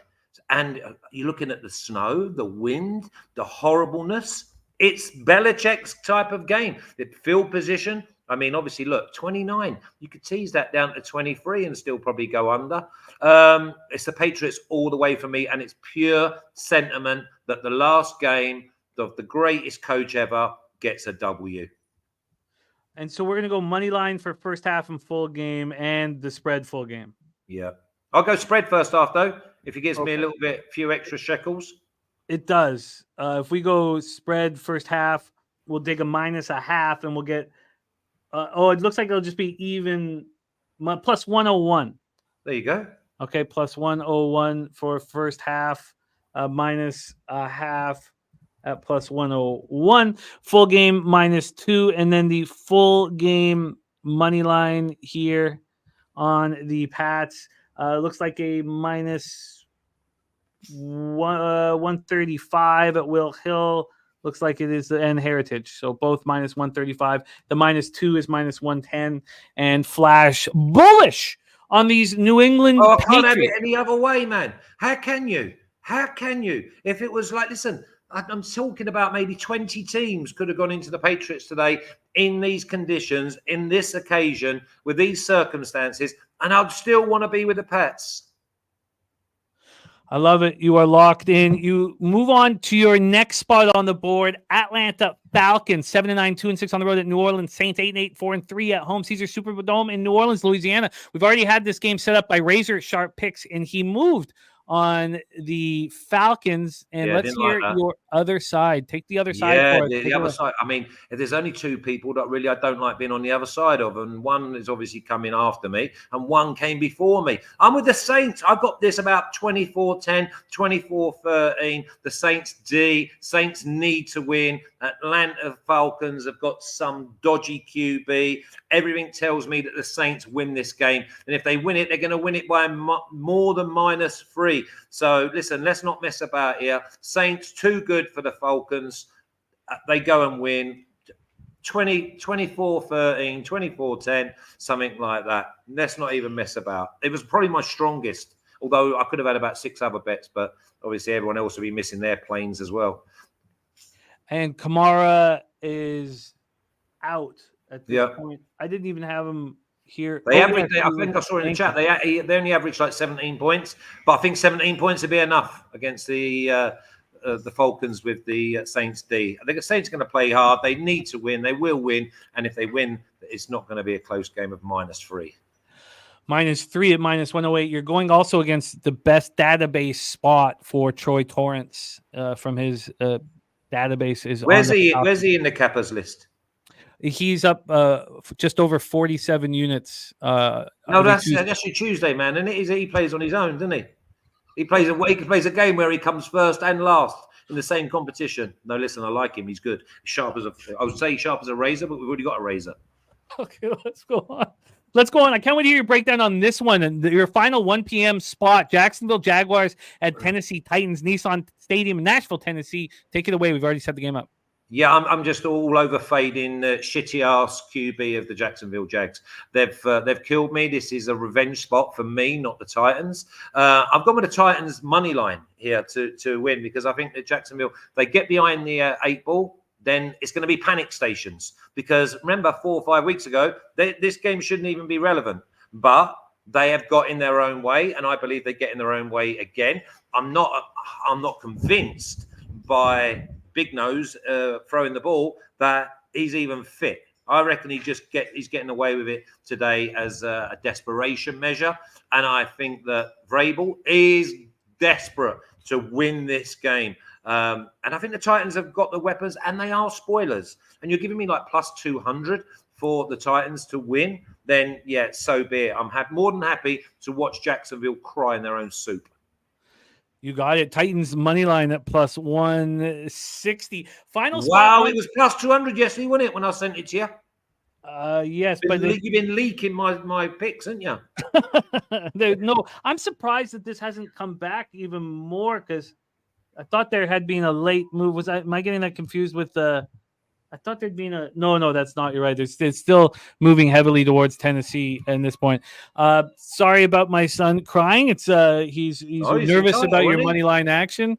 Let's move on to 4:25 p.m. Your final spot on the board: Seattle Seahawks and Arizona Cardinals. It will give you a great warmth and confidence to know that you are on the other side of both me and Sean Higgs in this one. Yeah. Take it away, State Farm Stadium, Seahawks Cardinals. I was gonna go to the cashier again when I was there. Both of you two were on it, but no. Listen, Seattle again. It's one of those where I'm going to go with the old head to get the job done. I think Seattle. There, we said at the start of the season we're going to see them deep into the season, and here they go. It's all or nothing. This is their playoff game. This is their game of the season, and they're not going to be giving Arizona the opportunities that they were given last week, because last week was professional incompetence by the Eagles of basically, when you turn up and you think you're going to be able to coast through. It's almost like we used to say in the game of putting your foot down on the pedal. As soon as you don't lift it up, you can't put it back down mid-game. I think Seattle play this game hard, and at -3, I see them winning the game. But I also agree with I think both of you, which is a bit weird, and it gives me a bit of a dodgy taste. I think you fly over the 47 as well, because I think the Seahawks put up 30 plus. We have to keep rolling, but what was the excuse for the debacle last week against Mason Rudolph and the Steelers? I think it was, again, maybe a little bit like what happened with the Eagles. I think that they thought they were going to go in and just roll. I think they thought that they were better, and they didn't execute. And then once they got behind and they had to start chasing it, they were in trouble. And I mean, Arizona here have got a free hit, right? They can just go out and sort of build on the momentum. But I think Seattle come out and they play hard. I wouldn't be surprised if Seattle win the toss. They don't defer. They try and put these under the cosh from the very first whistle. No, I feel you. It's going to be. I'm so invested in this game. It's going to be so much fun. Or it could be horrific. Seahawks -3 at plus 105. Titans money line at plus 160. Saints -3 at -108. Patriots. So, Jimmy, what's -2.5 then? If I'm getting plus money for my -3, because you could definitely see this being like a field goal game at the end. This could easily be like a 31-28. You know what I mean? I do, and my only issue right now is that Pinnacle is down for maintenance, so I can't get the very best line. But I think it is important too to get the 2.5 if the -3 is plus 105 exactly. here. So let me just quickly see what they would offer here at. I know it's going to be bad at 365, but let's get an idea of what they're doing. They will offer you the 2.5 at -125. No, leave it at 3 then. And then okay, worst case. If Pinnacle comes back, yeah. I'll look for a cheaper one, because they'll give you a much cheaper one. Yeah, here. of course. No. I mean, I'm expecting to be like what -115 if it's because normally it's 20 cents for the half. Yeah, so I would expect it to be there. The other thing I'd like to say is, obviously, I came on 3-4 weeks ago and told you that I was on the Bills at plus 2,000. I believe they may go favourites of the AFC if they win today and lock up that number 2 seed. Why is that not on your card? I wondered that. Because I've already got them at plus 2,000. I'm going to be sitting there behind the sofa like this, aren't I? And also, it's the last game, and I don't need to be, because if I have a great afternoon, I can sit back and it's all taken care of. I'm already invested too much in the plus 2,000. I'm not even hedging, because I could have got 145 plus 145 Miami on the money line. I could even maybe try to hit the middle and go with +3 Miami. And then if I win 1, 2, and 3, I'm happy. Happy Badgers. But I'm going I'm in with the Bills, aren't I, on the AFC? I love it. I love it, Flash. So I'll find you the 2.5 if Penny comes up at a better price here. We can imagine it's around that number that we spoke of. I'll figure that out. Titans money line +160, Saints -3 -108, and Patriots first half -0.5 +101, full game -2 -110, and money line -135. Flash, my man, tell us what's going on for you at BetUS this week. Fucking hell, you like to set someone off on a bad day. I am so busy. Tomorrow I've got the Futures Australian Open tennis down under, and on Friday the tennis when the draw comes out for all the bets during the tournament. AFCON, which is like the World Cup. Oh, if you want me to give you a little winner there, I will try in a second. Basically, it's like the African World Cup starts next Saturday for the next month. We have a good record, so there's a bit of karma going on there and a bit of voodoo. And then obviously I've got La Liga, Bundesliga, Serie A, and the Premier League all back on Thursday and Friday. So yeah, listen, actually working for a living, but it's a bit of a shake-up, you know. Now, listen, Senegal are favourites, but they're favourites at +600. They are the most balanced team in this tournament, but at +600 favourite, you know how competitive it is with the top 6. If you wanted 2 teams, I would have to go with maybe a repeat of the last final. Senegal. Don't want no Cameroon. Why is it? Senegal versus Egypt. Egypt to like +800. I love it. I love it. Thank you. We got you the Seahawks -2.5 -117. Pinnacle's back in business, so you're locked in. No worries. Love rocking with you, Flash. Thank you so much for making time for us. Everybody check out the Aussie Open action here and the African Championships with our guy Flash over at BetUS. Thank you for making time for us, Flash. Can I say one more thing? Yeah, please do. Look at me as a starter. Now get the main course on. Hey. All right. Speaking of main course, your next guest currently ranked number 1 out of 28 cappers this year in NFL Pub Up. He was ranked number 1 in our inaugural season. In year 2, he ranked 4th, which means only 3 cappers have ever finished ahead of Big Ragu in NFL Pub Hub. Holy shit. I mean, that's just unfucking believable. And we get to run with them. We get to hang out with them. You come down to Pubapalooza, you can sit and pick his brain and talk capping. I mean, we are very, very, very fortunate to run with your next guest. Now making his home in Ocala, Florida by way of New York City, 40 and 30 plus 15.22 units. Don't forget that Jets Giants moneyline parlay a few weeks ago that cashed out over 7-1. Please welcome the Big Ragu to the show. Doc, how are you, my man? I'm here to win and talk shop. Enough of the small talk. Let's get down to business. Let's get down to business. Falcon Saints, we've already set it up. How are you getting paid? Falcon Saints, hey, listen, both of these teams play dead to the under. 68% unders for the Saints, 60 for the Falcons. I gave you the Saints last week. I bet the Bucks like a schmuck last week. I gave you all the reasons why to play the Saints last week, and I wound up playing the Bucks. Well, guess what? I'm not letting it happen to me again this week. I'm on the Saints today, laying the points. I think they win 21-17. Give me the Saints and give me the under today. Saints and under. I'm going to line shop for you, but let's move in right into your next game. Jacksonville Jaguars, Tennessee Titans. We've already set that one up, so take it away. Yeah, so here I go again, right? Just like I did last week with the Bucks and the Saints game. Jags coming in Tennessee. My cat puts me on Tennessee. The Sharps are on Tennessee. But you know what? Sometimes you got to fade the Sharps, and sometimes you got to fade your own way of thinking, which I did last week, which cost me. But today they reward me for the stupidity. Give me the Jaguars first half full game today. I ain't fucking around today. I love it. And I get it, man. Here we go. Let's go. Well, here's what's going to happen. I like the under too. Okay. Give me the under too. I want the under 42 in this game, 42 and a half.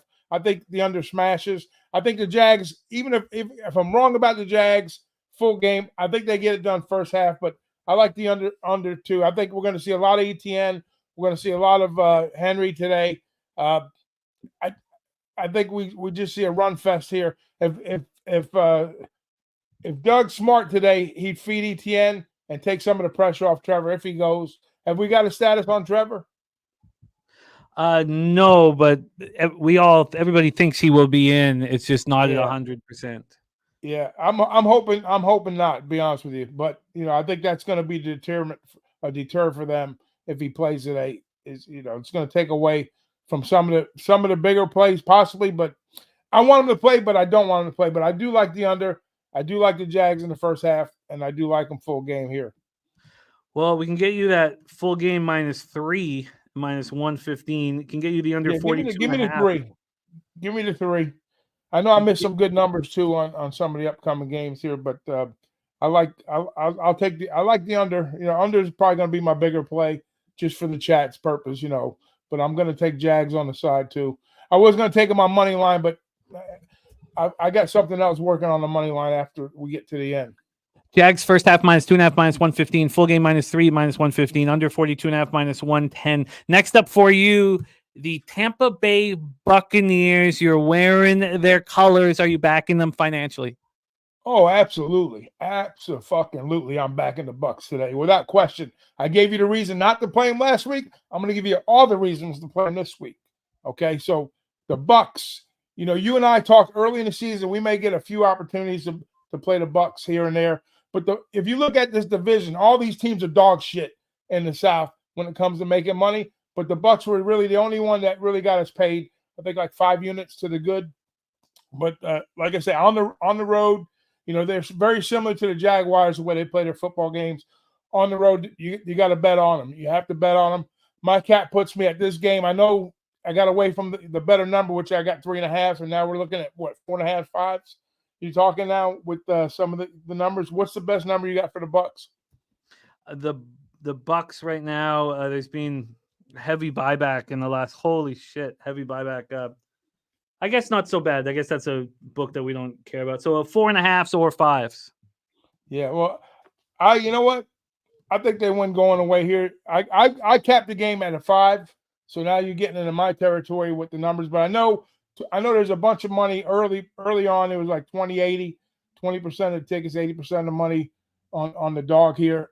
So bigger bets were definitely on Carolina. I think we're seeing a lot of public money come in on Tampa right now, is the read I'm getting here. But I think they still, get there. I'm going to lay the 4.5 just to be safe because my number has it at 5. So I think I'm going to take the first half too. I'm going to go first half with the Bucs and full game. So whatever best number you get me for first half and full game, I'll take the 4.5.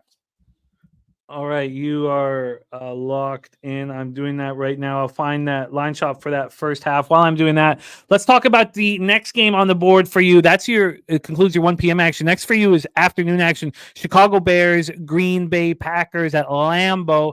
Take it away for us, Doc. How you getting paid? Yeah, Razor's going to be happy with my play here with this spot here. We talk about series that are owned, basically what and we'll talk about that in the next game too. But here's a series that Green Bay has actually owned Chicago. Now Chicago's defense of late has been playing pretty good, but if you go against the competition that they've been playing, some marginal, but on the road they struggle too. They're not a good team on the road basically. But I know they beat the Vikings 12-10, and they beat Washington and they put up a 40 spot there. But here I think Green Bay's kind of coming to their own a little bit, although be it lesser competition, and we do get involved in a divisional type game here.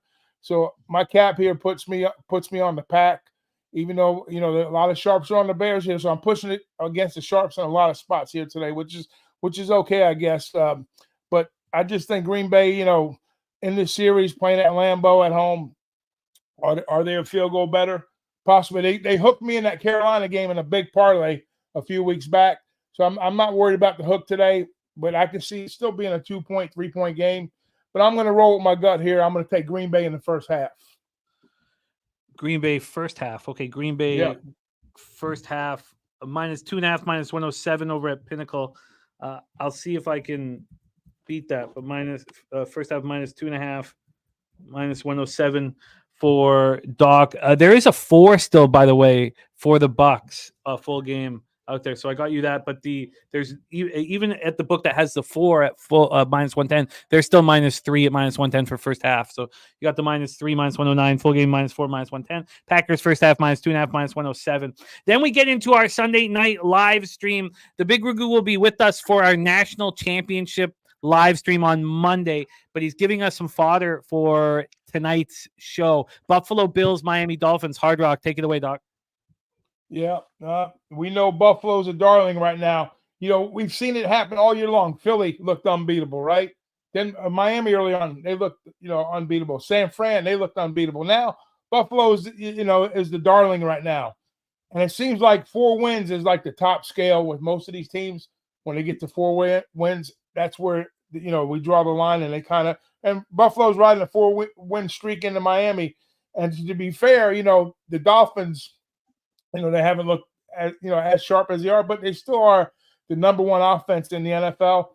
At home, they still score the most points than anybody at home in the NFL. And and then if you go back to this game last year, where Tua, they eked out a win. I think they won by 2. And Mozart didn't have a great game in that game either, which they're going to be without him. Waddle had a pretty solid game, but Akani's in. There's weapons all across the field, and I think. And the big difference for Buffalo is when they went out and got Joe Brady as offense coordinator, which kind of changed the momentum on their offense a little bit. So I think they're more of a run heavy. They've taken the pressure off of Allen, but I think Miami's still going to be up to the task today. I don't care. Nobody wants to go into the playoffs backing in. I know Buffalo has to win per se. Miami's they're already in. They're going to maybe get a better seed spot here, but I just think. And I do like the under here, too. I think Miami wins a closer game, but I think, on the money line, and I'm going to double up with Miami again here. I'm going to come back with Miami. I'm going to take Miami on the money line, first half and full game, money line Miami. Wow. See, I've been middling a lot. Like, I started out hot. I've won a bunch of weeks, stacking a little bit of units here, 2 units here, a unit and a half, 2 units. Today, I'm going for the gusto. I'm going for the big wins today. And I want to try to get hot, going into the playoffs. I tell you what, if I sweep the board, I'll make a promise for you. If I sweep the board, you won't see me here next week. Cheers to you, Jimmy. And our guy WT with the $10 dono. Wait, let's get Ragu back quickly here, if you don't mind. Jose cut me off. Mother. Thank you, WT. No, he's worried about my timing. He's just. I got you, man. I try to go quick today. No, you were great. First half, money line plus 140. Full game money line here is another. Oh no, we're not going to get. It looks like a plus 31. Oh no, another plus 140 full game for you. So first half plus 140. Full game plus 140 for you. The first we've heard of Dolphin backers here. Wait, one more thing, Jimmy. I'm going to shout out my guy, Torrey Coker. He's got the winning ticket today. He says he's betting all the Florida teams. I'm not being a homer, just my looks. And just a parting shot. Give me all 3 Florida teams in a money line parlay. Whatever you get me, I'll listen for it in the chat. Go on to your next guest. I love the chat. I love you guys. We'll see you in San Antonio, and I'll see you at the window. What a guy he is. What a guy our Ragu is. Okay, so Jaguars, Buccaneers, the all Florida parlay, Buccaneers, Jags, and Dolphins pays out plus 426. So Ragu going for it, not resting on his laurels here, going for gusto. So Buccaneers, Jags, and Dolphins is plus 426 money line parlay. Wouldn't be the first time he cashed a giant money line parlay on this show. All right, let's roll on to our next guest. We just heard from number 1. Now let's hear from number 2. Your next guest, currently ranked 2nd out of 28 cappers, 22-9 plus 12.71 units. He has swept the board on 3 of his 8 appearances here. Unbelievable. 5-0 last week. This man keeps cashing and cashing and cashing. Star of Brothers and Bets down in Texas. Will be rolling with us at Pubapalooza.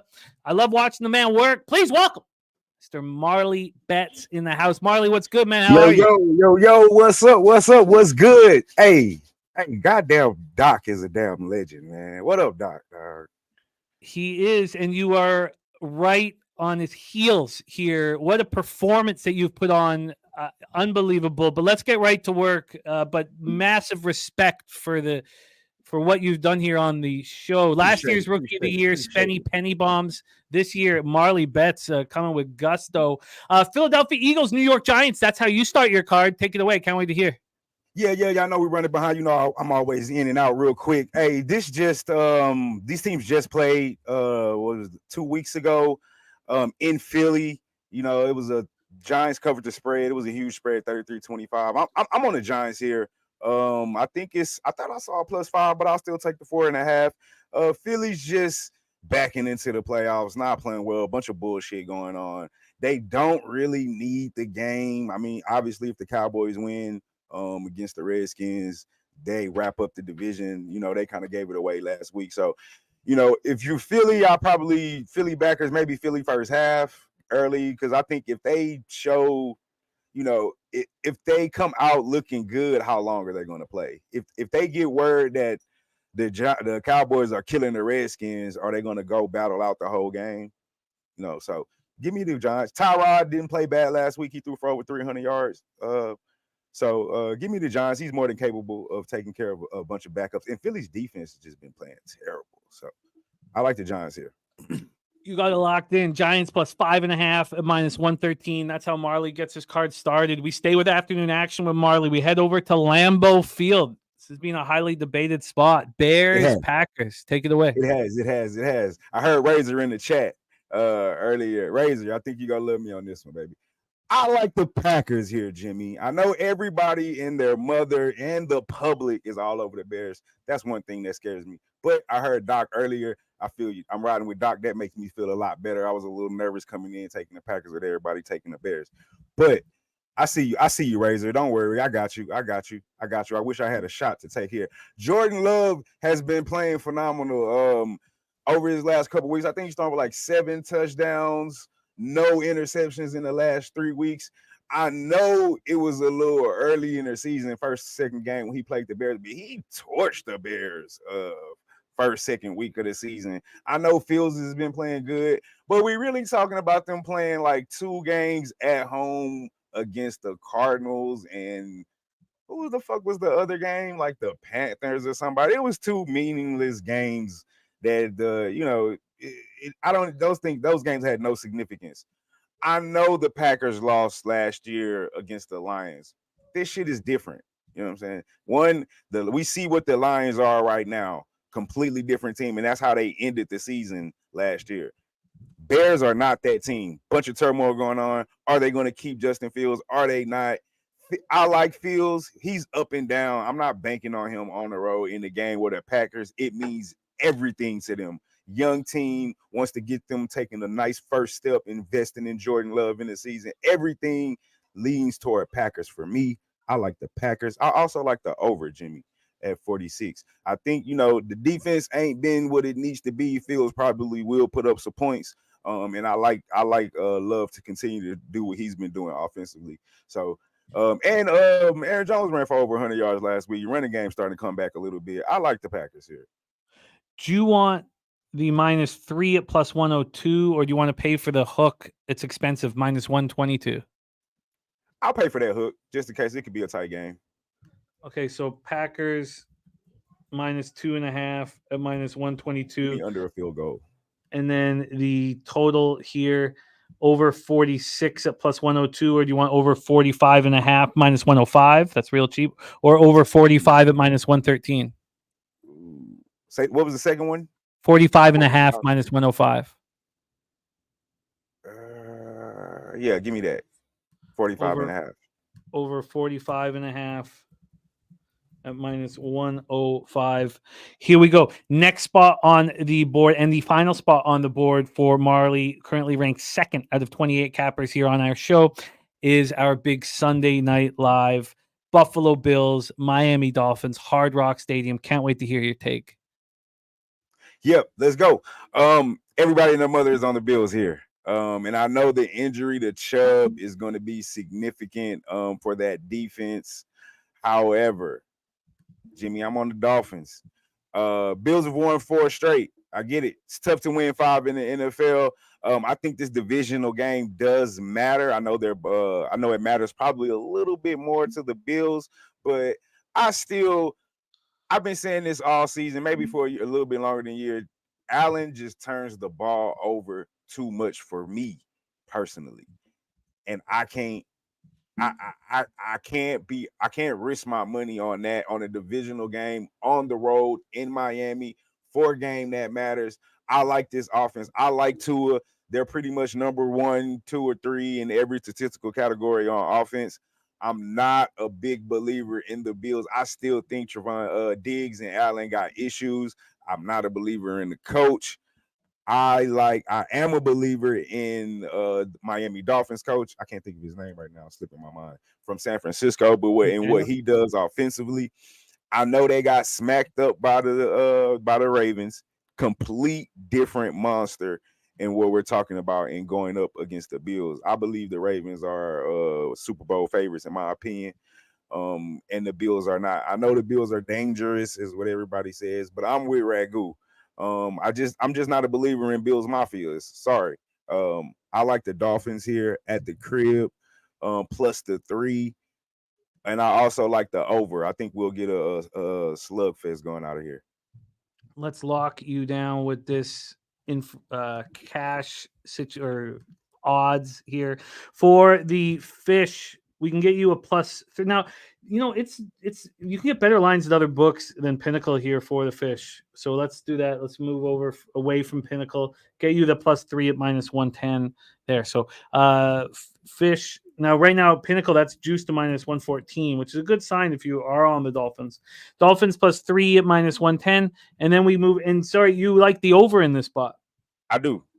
Now, there's been a lot of cappers who are on the under here. This is moving towards the under, and we got to be tight. And I shouldn't be asking you this, but why is it that you like the points when we see everybody on the other side? I'm looking at the chat. That's the win and my dog, Roxy. Anyway, why do I like the over? So the first game these two played, it went way over in Buffalo. It went to 68, I believe, here. And I think with Chubb not being in the lineup, you're going to provide Allen with a lot more time. And Howard, if I'm not mistaken, Howard's questionable. He might be out in the secondary. Out. So yeah, I think they'll be able to go downfield, go deep. I don't think Buffalo will be able to slow down Miami's offense. Achane, even though with Mostert out, I like Achane. I think Waddle will play. He's banged up. I think we'll see an explosive Tyreek Hill this week. He's been back for a couple of weeks. Now that his ankle, or was it his knee? I know he had a leg injury. So I just think we'll get a high-scoring game this week. I think we're going to see what we've been seeing from Miami. They scored 19 points last week. I think that they want to get back on stride. I don't think they're going to, like I said, I don't think they're going to come out and lay down. I think this division means something to them. And I think in order, and obviously it means a lot to Buffalo. And I think in order, if they do want to win, they have to keep up. Oh, I like it. I like hearing you guys on the other side. In the total, interesting. And I can't wait for the live stream tonight. Let's lock in here. We have Dolphins +3 at -110 and the over 48 at -110. Packers -2.5 -122 and the over 45.5 -105. And the Giants +5.5 -113. Fresh from 5-0 last week. Marley going for another 5-0 this week. Swept the board 3 of his 8 times appearing here on NFL Pub-Up. 22-9 plus 12.71 units. Absolutely incredible. And if you want to see more of what Marley's doing, and I know that you must because you want to get that cash, Brothers and Bets, subscribe to the YouTube channel. And what's going on? What's going on with Brothers Bets, my man? Check us out, man. We getting ready. I just been talking to Coach. I know we've been missing in action for a while. Schedule has just been really stupid crazy because we both coach. I had a 7-on-7 game yesterday. Subscribe to the channel. We got the videos coming soon. Check my Twitter out. I post my plays on Twitter at Marley_Bets. You can also follow the channel and Coach at Brothers and Bets. And always catch me here. Hey, we doing anything? You keep this going during the playoffs? This is my first year coming along. So how absolutely. We move to Saturdays. We move to Saturdays starting next week. Okay. All right, cool. Well, shit, catch me right here then. What it is. I love it. I'll be reaching out for sure, Marley. Respect. What a job he's done on this show. And if you get a chance to hang out with him, you know the depth of his knowledge and his gambling acumen. Get to run with him in San Antonio with us. Let's bring on your next guest. Your next guest got off to a rough start here on NFL Pub Hub, and he has been very strong over his last two shows. Over his last two shows with us, he's just 8-7, but he's been finding big money line spots. 8-7, up 5.72 units. 8-7 plus 5.72 units. Currently ranked ninth out of 28 cappers. 11-11 plus 1.45 units in the black and not far away from the top 5. Please welcome one of the famed Earl Sports Brothers, star of the Earl Sports Brothers YouTube channel. Please welcome Nicholas Earl to the show. Nicholas, how are you, my friend? Doing good. Last regular season week of the NFL. Tricky week, but a couple games we like here. Let's roll right away. My man DC Capper in the house. Gerald Jones St. Lawrence is in for the Jags, which is what we expected. Yes, Professor Chris, no Waddle or Mostert. But let's get right to work here with Nicholas Earl. We got to be tight. Jaguars, Titans. Nick, take it away, my man. Yeah, I'm on the Titans here. I got them plus the points. I got them money line in this spot. My numbers have them around a 2.5 point dog in this game. So I just don't think they should be getting over a field goal in this spot. As we've seen all season long, the Titans don't lose home games by more than 3. I think they've lost 3 home games this year, and it's by a combined 9 points. So there's a Titans team that at the very least keeps things close at home. And I think they might be able to play spoiler here as well to the Jaguars' playoff hopes. So I like the Titans plus the points here, and I like the money line as well. Titans plus 5 minus 109. We can get you that bet on the line.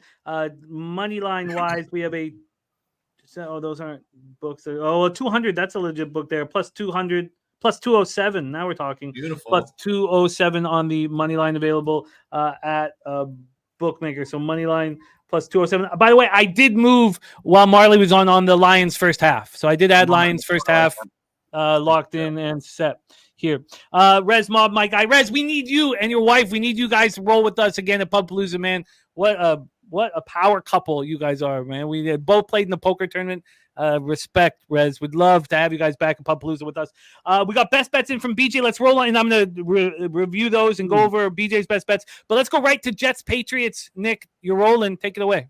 Yeah, this is definitely the 1-800 gambler game of the day. It feels like the worst matchup of the day, the tankathon, whatever you want to call it. It's Bill Belichick's last game as the head coach of the New England Patriots, and I think there's nothing that he would love more than to beat the crap out of the Jets one last time before heading out.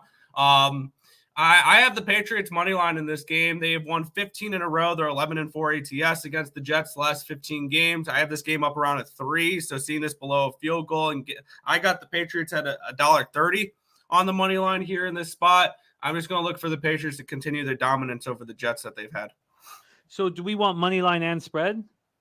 Just money line for me. Just money line. So the best money line we get for them, the lines being, just moving in their direction quite constantly. Minus 138, minus 135 at Will Hill, minus 135 is it. That works. All right. Patriots minus 135 for Nick. Next up for Nick is your final spot on the board. Nick, we'd sure love for you to join us this evening while you can watch this play out in person with us on our live stream. Buffalo Bills, Miami Dolphins, Hard Rock Stadium. I can't wait to hear your take. Take it away. Yeah, I'm seeing no Molster, no Waddle, and I think no problem. I think the wrong team's favored in this game. Give me the Dolphins plus 3, plus 130, and I like the team total over as well. I think people are going to overreact to these injuries here, and my numbers have the Dolphins as a 1-point favorite in this game. And one thing I've noticed is that I have to get up the numbers again, but it looked like there was an overwhelming amount of money on tickets. It was 66 and 79 on the Bills. And this line opened up around a 3, and it's gone down to a 2.5. And in some books, and it's come back to a 3. But seeing that line go off of the 3 and go down to a 2.5 and then back up to a 3, kind of tells me a little bit here that the books are not overly concerned about this Bills money. And I think the Bills will come back to Miami next week and maybe beat Miami next week in the playoffs. But this week, the wrong team is favored. I think Miami wins the division here. I got plus 3. I got plus 130. 135, and then the team total over 23 as well. So we got so at this point 23.5 at Pinnacle minus 102. Would you like a 23? Do you want to shop around for 23? The 23 is fine. That works. We'll drop 23.5 minus 102. And then you have the plus 140 on the money line. Do you want to double down on the spread as well? Yes, please. So we've had 3 straight cappers. I thought the line was fishy enough for me not to move on the Bills. They are on the money line on my SGP, and I'm now wondering. I'm not, because I was uncomfortable with this market as well. But let's get you that plus 3 at minus 110. So now we've had 3 straight cappers: Nicholas, Earl, Marley Bets, and Big Ragu, all 3 in the top 10 here, and all on the Dolphins back to back. Wildly interesting. Let's review Nicholas's action. Titans plus 5 minus 109, money line plus 207, Patriots minus 135, Dolphins team total over 23.5 minus 102, money line plus 140, and plus 3 at minus 110. Sorry I had to rush through this so much, Nick. It was my fault for being behind, but thank you so much for making time for us. What's going on the Earl Sports Bets channel this week? Yeah, we are live every single morning, anywhere between 10 and 11 a.m. Eastern Standard Time for the Earl Sports Bet Show. We continue to go over every hockey slate, every NBA slate, and football as well, and all those everything going on. We break them down every single day. I love it, Nick. Get that cash, and we'd love it if you're free to join us tonight if you're available. BJ's best bets, 5 units on each. Saints money line, Raiders money line, Bills money line. Here we go. Next up is our final guest. He has the longest win streak here on the show. He's won 4 straight shows. He opened up 0-2. Since then, he's gone at 9-3 on our show. He broke into the top 5, now 4th out of 28 cappers. He is the star of the Morning Steam show on Tony's Picks, and he rocks with us on our live streams, and we love having him. Please welcome from Las Vegas, Nevada, Ramon Scott. Headline. Ramon Scott. He knows about poker. He's a dealer. Hey, Ramon, how are you, my friend? Who was that guy? Who was that guy on the screen who had hair, Jimmy? Oh, man, Ramon, you were so much fun with the poker. You're so much fun to cap with. But we are on a bit of a time restraint, so let's get right to your action. Jacksonville Jaguars, Tennessee Titans, 12 minutes till kickoff. Ramon, you've won on 4 straight shows.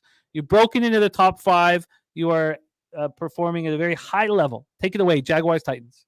Well, look, I'll just throw away the script. You heard Ragu say, look, it could be a detriment if Trevor Lawrence is in there today to Jacksonville's opportunity here, right? Maybe they should go with someone healthy here against a Tennessee team that, if anybody's going to fit the role here of a good spoiler today, it'd have to be Tennessee. They're going to play for this coach, obviously. Tennessee 13-7 in their last 20 games as a home underdog, and they've certainly been in that role a few times. I've heard a couple of cappers talking about the senior tour, if you will, a little bit with the offense here. You have Hopkins up for a bonus today, just a small day for him would probably get it done. Jacksonville comes in stumbling here, obviously. If they weren't before, I agree. One thing you heard, they do play their better football on the road, but they're going to be up against one of those season-ending spoiler situations, not playing very well, dropping line big time, Jimmy. What is it, 2.5 now? Who knows? Maybe I should grab these guys on the money line. That's a stale 4 on the graphic at this point. I'm sure I'm saddled with a 3. I could probably get a juiced up 3.5 somewhere. You could tell me, but let's just take Tennessee at the worst price possible. But worst price, best return. You know what I mean, Jimmy? If it's a 3 at minus $1.05, that'd be okay. I'll take 2.5 at plus $1.15. I don't know what's out there now. This one's moving so fast, brother. I think the best line available really is the plus 3.5 at minus 113. Well, all right, we'll grab the hook. I should have sent in Tennessee on the money line. Probably. I want to. We can add it if you want here in this spot. Well, hey, a little game. I heard Ragu playing a little game theory out there, and all of a sudden I'm in the top 5. So let's just grab up some points here. I didn't know it was a contest. I was coming on here trying to give some winners out. I love it. It is very much a contest. Plus 3.5 minus 113. Next up for us, we head to afternoon action for you, Ramon. Ramon's got what's that? 4 spots on the board. Good. 4 spots on the board. This is spot number 2. Bears Packers. Take it away. Yeah, I did come at you with one more today. I'm gonna play the game a little bit here with you guys. We Okay. just said it is a contest maybe. So great. I didn't know, and I'll play 4 games today. I've been playing 3. So let's take a look at this one here with the Bears and the Packers. I think the storyline's already been told out there. So let me get into it from my perspective. That I think the Bears here are the live team to keep this situation going. The great improved defense, man. One of the best.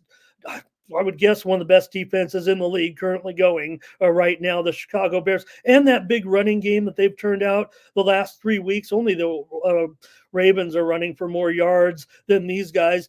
Thanks in big part to Justin Fields. I mean, he's not just the passing 1,800 yards this season, certainly, but over 500 yards rushing and a 13-5 INT, TD to INT ratio here, and a strong rating over the last 9 games. So I'm be rolling with these Bears today. Green Bay also 1-5 against the spread in their last game of the season over the last 6 years, Jimmy, and the Bears have won 4-5, 4-1 against the spread. The only loss was to Cleveland by 3. That was a game that was certainly in the balance as well here. And I certainly have to think that the Bears are live here. Maybe the money line here too, but we'll grab the points here, whatever it is.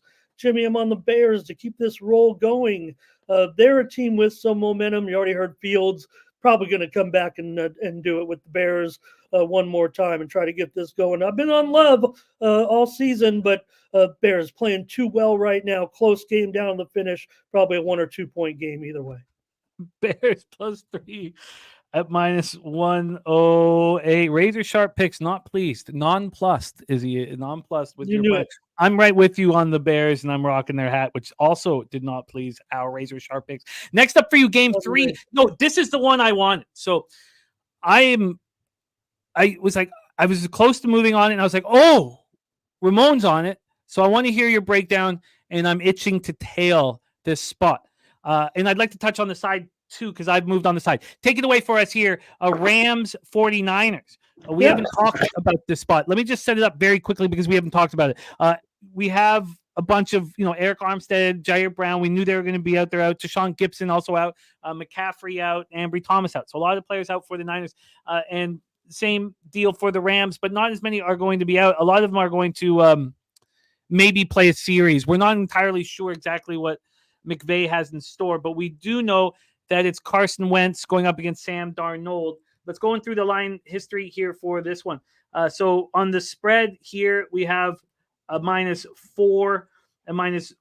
Oh, it's moved back to 4. Damn, it was at 4.5 all morning. It's moved back to 4. I did get on the Niners at 4, but I'm also so interested in this under. It's sitting here. It looks like it's gone down even more now. It's juiced to the 40.5. You can still get the 40.5. But this is going down, and I wonder if I should move on. It opened up at 43, dropped it down to 40.5. And cash-wise here for this Niners Rams spot, this meaningless spot. Yeah. Well, there's 6 and 7 seed, but the Packers have to win. The Packers are the only thing that can concern the Rams. 69% of tickets, 86% cash on the under.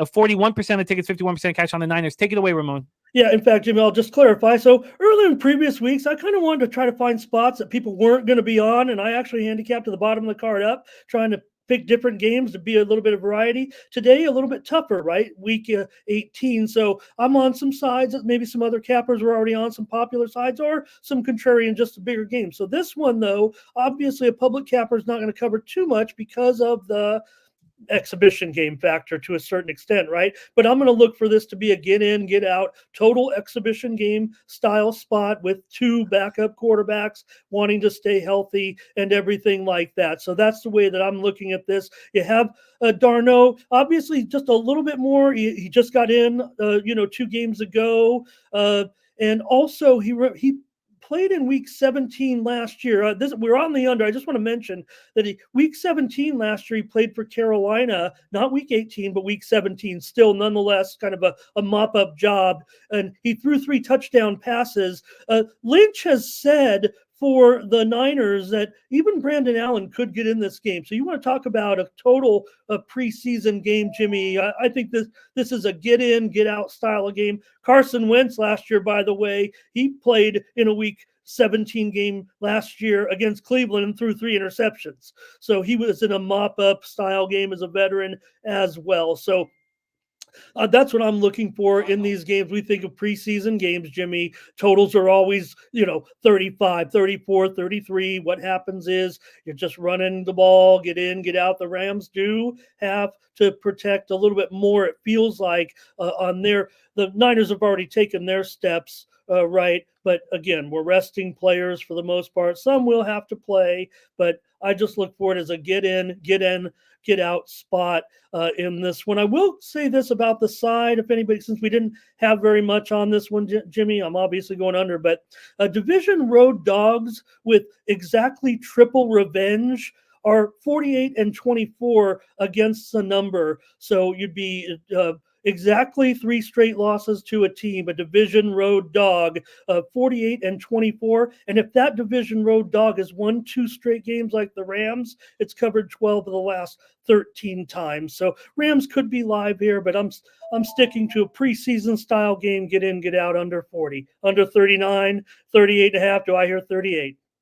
We can get you a 40.5 minus 113. All right, let's do it. Let's do that. I'm gonna tail it now. But also, if this wasn't meaningless in week 18, I would be with you on the Rams, revenging and covering. But yeah, that's the only thing to clarify. And again, it was I wasn't even going to mention it, but you talked about setting up the spot. No one's taken a side or total on this, so just a little bit of extra info there. And the meaningless game, so maybe that could work out for the Rams and a coach like Coach McVay, who's kind of into those things a little bit. Not the trends, but maybe getting one over on someone he's lost to a little bit, build some confidence up here. I would think the only guy who's going to really maybe get some involvement is Nakua here, but again, he's so injury prone in a way, man. Let's if you're the Rams, hey, no hotter. Get on last game, Jimmy. It's getting late, but no hotter situation right now on the futures board, I would think, than the Rams at 40-1. yeah, no, they're very good. I did not expect to be saying that. Philadelphia Eagles, New York Giants, MetLife Stadium, East Rutherford, New Jersey, our final spot on the board. And we keep reiterating it's important that it won't be snowing at game time and the weather's going to be fine. Take it away for us, Ramon. Eagles, Giants. Well, that's fine, but the Eagles really need some kind of confidence builder here in a situation that did Sirianni then really say he wouldn't be scoreboard watching? That doesn't sound like very good coaching.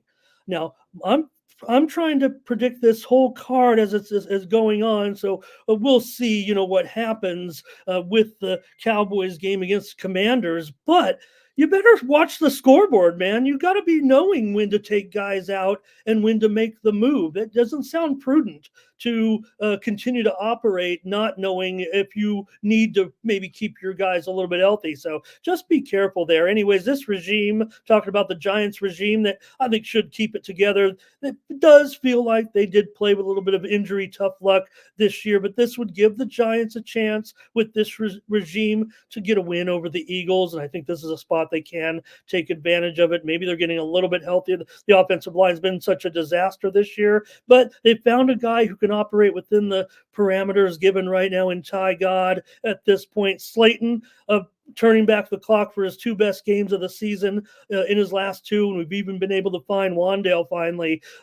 Where's Wandale is kind of the game I think we were playing there for a while, but Ty God's been able to find him. Philly, obviously the 1-4 record, 0-5 against the spread. And don't forget about Saquon. You talk about the incentives, but how about Saquon? He had 80 yards against the Eagles a couple weeks ago in that game. People already talked about it. We don't have to break it down, but could they saddle him with the franchise tag again? I mean, he wants to stay, but they're not treating him very well, and he's going to be a free agent. He wants to stay. Big game for Saquon here, I would think, in this one. Jimmy, sounds like for me a Philly defense that's giving up 30 points over the last 6 weeks. They could even give up a couple of touchdowns here to the Giants. Let's grab the Giants and these points today against the Eagles. Yeah, they need the win, but I think they're resigned to the fact that just keep these guys healthy. It's still not only do they have to win, but it's still a big long shot for those other teams to cooperate. So I'm taking the Giants here in another spoiler role. Giants plus 5.5 and minus 113. And I yield back the rest of my time to the honorable Flash. Oh, you're a good man. You're a good man. Wow. Tori Coker just made a big boy bet on Tampa Bay money line, Jacksonville money line, 2-team parlay. Wow. Go get it, Tori. And there's big Ragu's action as well here. And Giants plus 5.5. Donut Silk says, surprised to see no one in the chat on the Bengals today. Yeah, no, Bengals and Chiefs were not part of this. Sorry, not Bengals, Chiefs. What the hell's wrong Bengals, with me? Browns. Yeah, 7.5 Bengals, Browns. Thank you. Right. Yeah, that Jake was not a Browning, part. probably the momentum quarterback there going up against, we're resting Flacco. Still, Browns got to play some defenders here. And if that hook's on there, Jimmy, that's real tough. It was there another game nobody covered? No, that was the one that was left empty. Well, there's a little tidbit anyway. Thank you, Ramon. Giants plus 5.5 and minus 113. The under 40.5 minus 113. Bears plus 3 minus 108, and Titans plus 3.5 minus 113. Ramon, what a pleasure it's been rocking with you this year on camera. I know we've been friends for a long time, but seeing you rock on camera has been great. 4th out of 28 cappers here on NFL Pub Hub. 4 straight winning shows. Keep up the great work. And everybody watching, please support our guy Ramon on his morning steam show over at Tony's Picks. That's at 9 a.m. Eastern, 6 a.m. Pacific. Get ahead of the market with our guy Ramon Scott. Ramon, any last words for the cappers supporting the show? Hey, thanks for inviting me here, and hope we can make it back. We'll keep going, keep the winning going, and great job by all the crew here at PSR. Thank you so much, Jimmy. Oh, we love you, Ramon. There he is, Ramon Scott. Let's review quickly everybody else's action. We just went over Ramon's here. I know kickoff is on, so feel free to head over to Big Show and Sharpie, who are live right now. A quick review: Bobano's on Titans plus 4. He's on the over 46 in Minnesota, Detroit. The Bucks minus 3.5. Giants plus 6. The over 42.5 in Philly, New York. Bears plus 3 in the over 45.5 in Chicago, Green Bay. He's on the over 47 in Seattle, Arizona, and the Raiders money line. Razor sharp picks on Falcons plus 3 at even money. Jags minus 3.5 at plus 103. Vikings plus 4 at minus 102. Panthers plus 4 at even money. Chargers minus 3 at minus 108. Mr. Sean Higgs is on the Patriots minus 2 at minus 110. Titans plus 3.5 minus 118. Lions first half team total over 13.5 minus 105. Bucks minus 4.5. Giants plus 5.5. Arizona money line plus 135. Bears plus 3 at minus 115. And the Bills minus 3 at plus 105. Chiefs plus 3 at plus 101 as well. Flash is on Patriots first half minus a half, full game minus 2, and the money line full game. Saints minus 3, Titans money line, Seahawks minus 2.5 minus 117. Big Ragu, our current leader, Saints minus 3 in the under 42. Jaguars first half minus 2.5, full game minus 3 in the under 42.5. Bucks first half minus 3 in the full game minus 4. Packers first half minus 2.5 minus 107, and Miami first half money line and full game money line plus 140 a piece. And then he gave us a parlay. That parlay is Bucks, Jags, Dolphins at plus 426. Giants plus 5.5 for Marley. Packers minus 2.5 in the over 45.5, and Dolphins plus 3 in the over 48. Nicholas Earl gave us the Titans plus 5 in the money line. Patriots money line. Dolphins team total over 23.5 and full game money line and plus 3 at minus 110.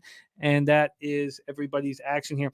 One thing I'm going to keep a real close eye on is the really strong cappers here who are going right up against sharp action with confidence and with conviction. Again, if you're going to go up against anybody, whether it be the market or a capper you trust, you're going to have a high ROI if you have conviction behind it. Because if you don't, you just let it go. The ones where you're confident to go up against sharp money or a sharp capper or anybody that you respect is when you have the conviction to back it.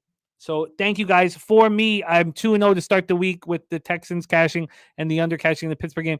I have Seattle, Arizona over 23.5, Seattle, Arizona over 47, Titans plus 5.5, Bears plus 3, Chargers minus 3, Connor over 70.5, Cardinals plus 3, 49ers minus 4. I bet the Lions first half plus 3, and I'm about to bet the under in the Niners-Rams game.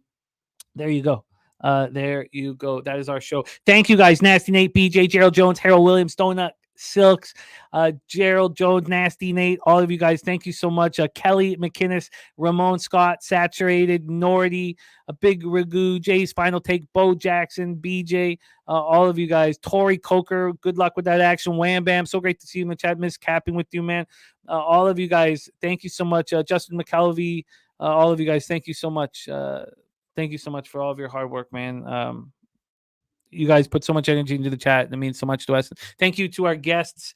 You guys were all excellent. Bobano, Razor, Mr. Sean Higgs, Flash, Biggaroo, Marley, Nicholas Earl, Ramon Scott. And a huge thank you to our producer, Jose Bouquet, who works tirelessly making the show look so good and putting so much work into the graphics and being available at the last second, last moment constantly. So thank you, Jose, for all the hard work you put in. It means a ton to us. All right, it's time. It's time to get that cash. Here it is, our final week of the regular season. I'm pumped up. I love the opportunity to cap with you guys each and every day. Head over to Big Show and Sharpie right now. But most importantly, let's get that cash. Leche! Los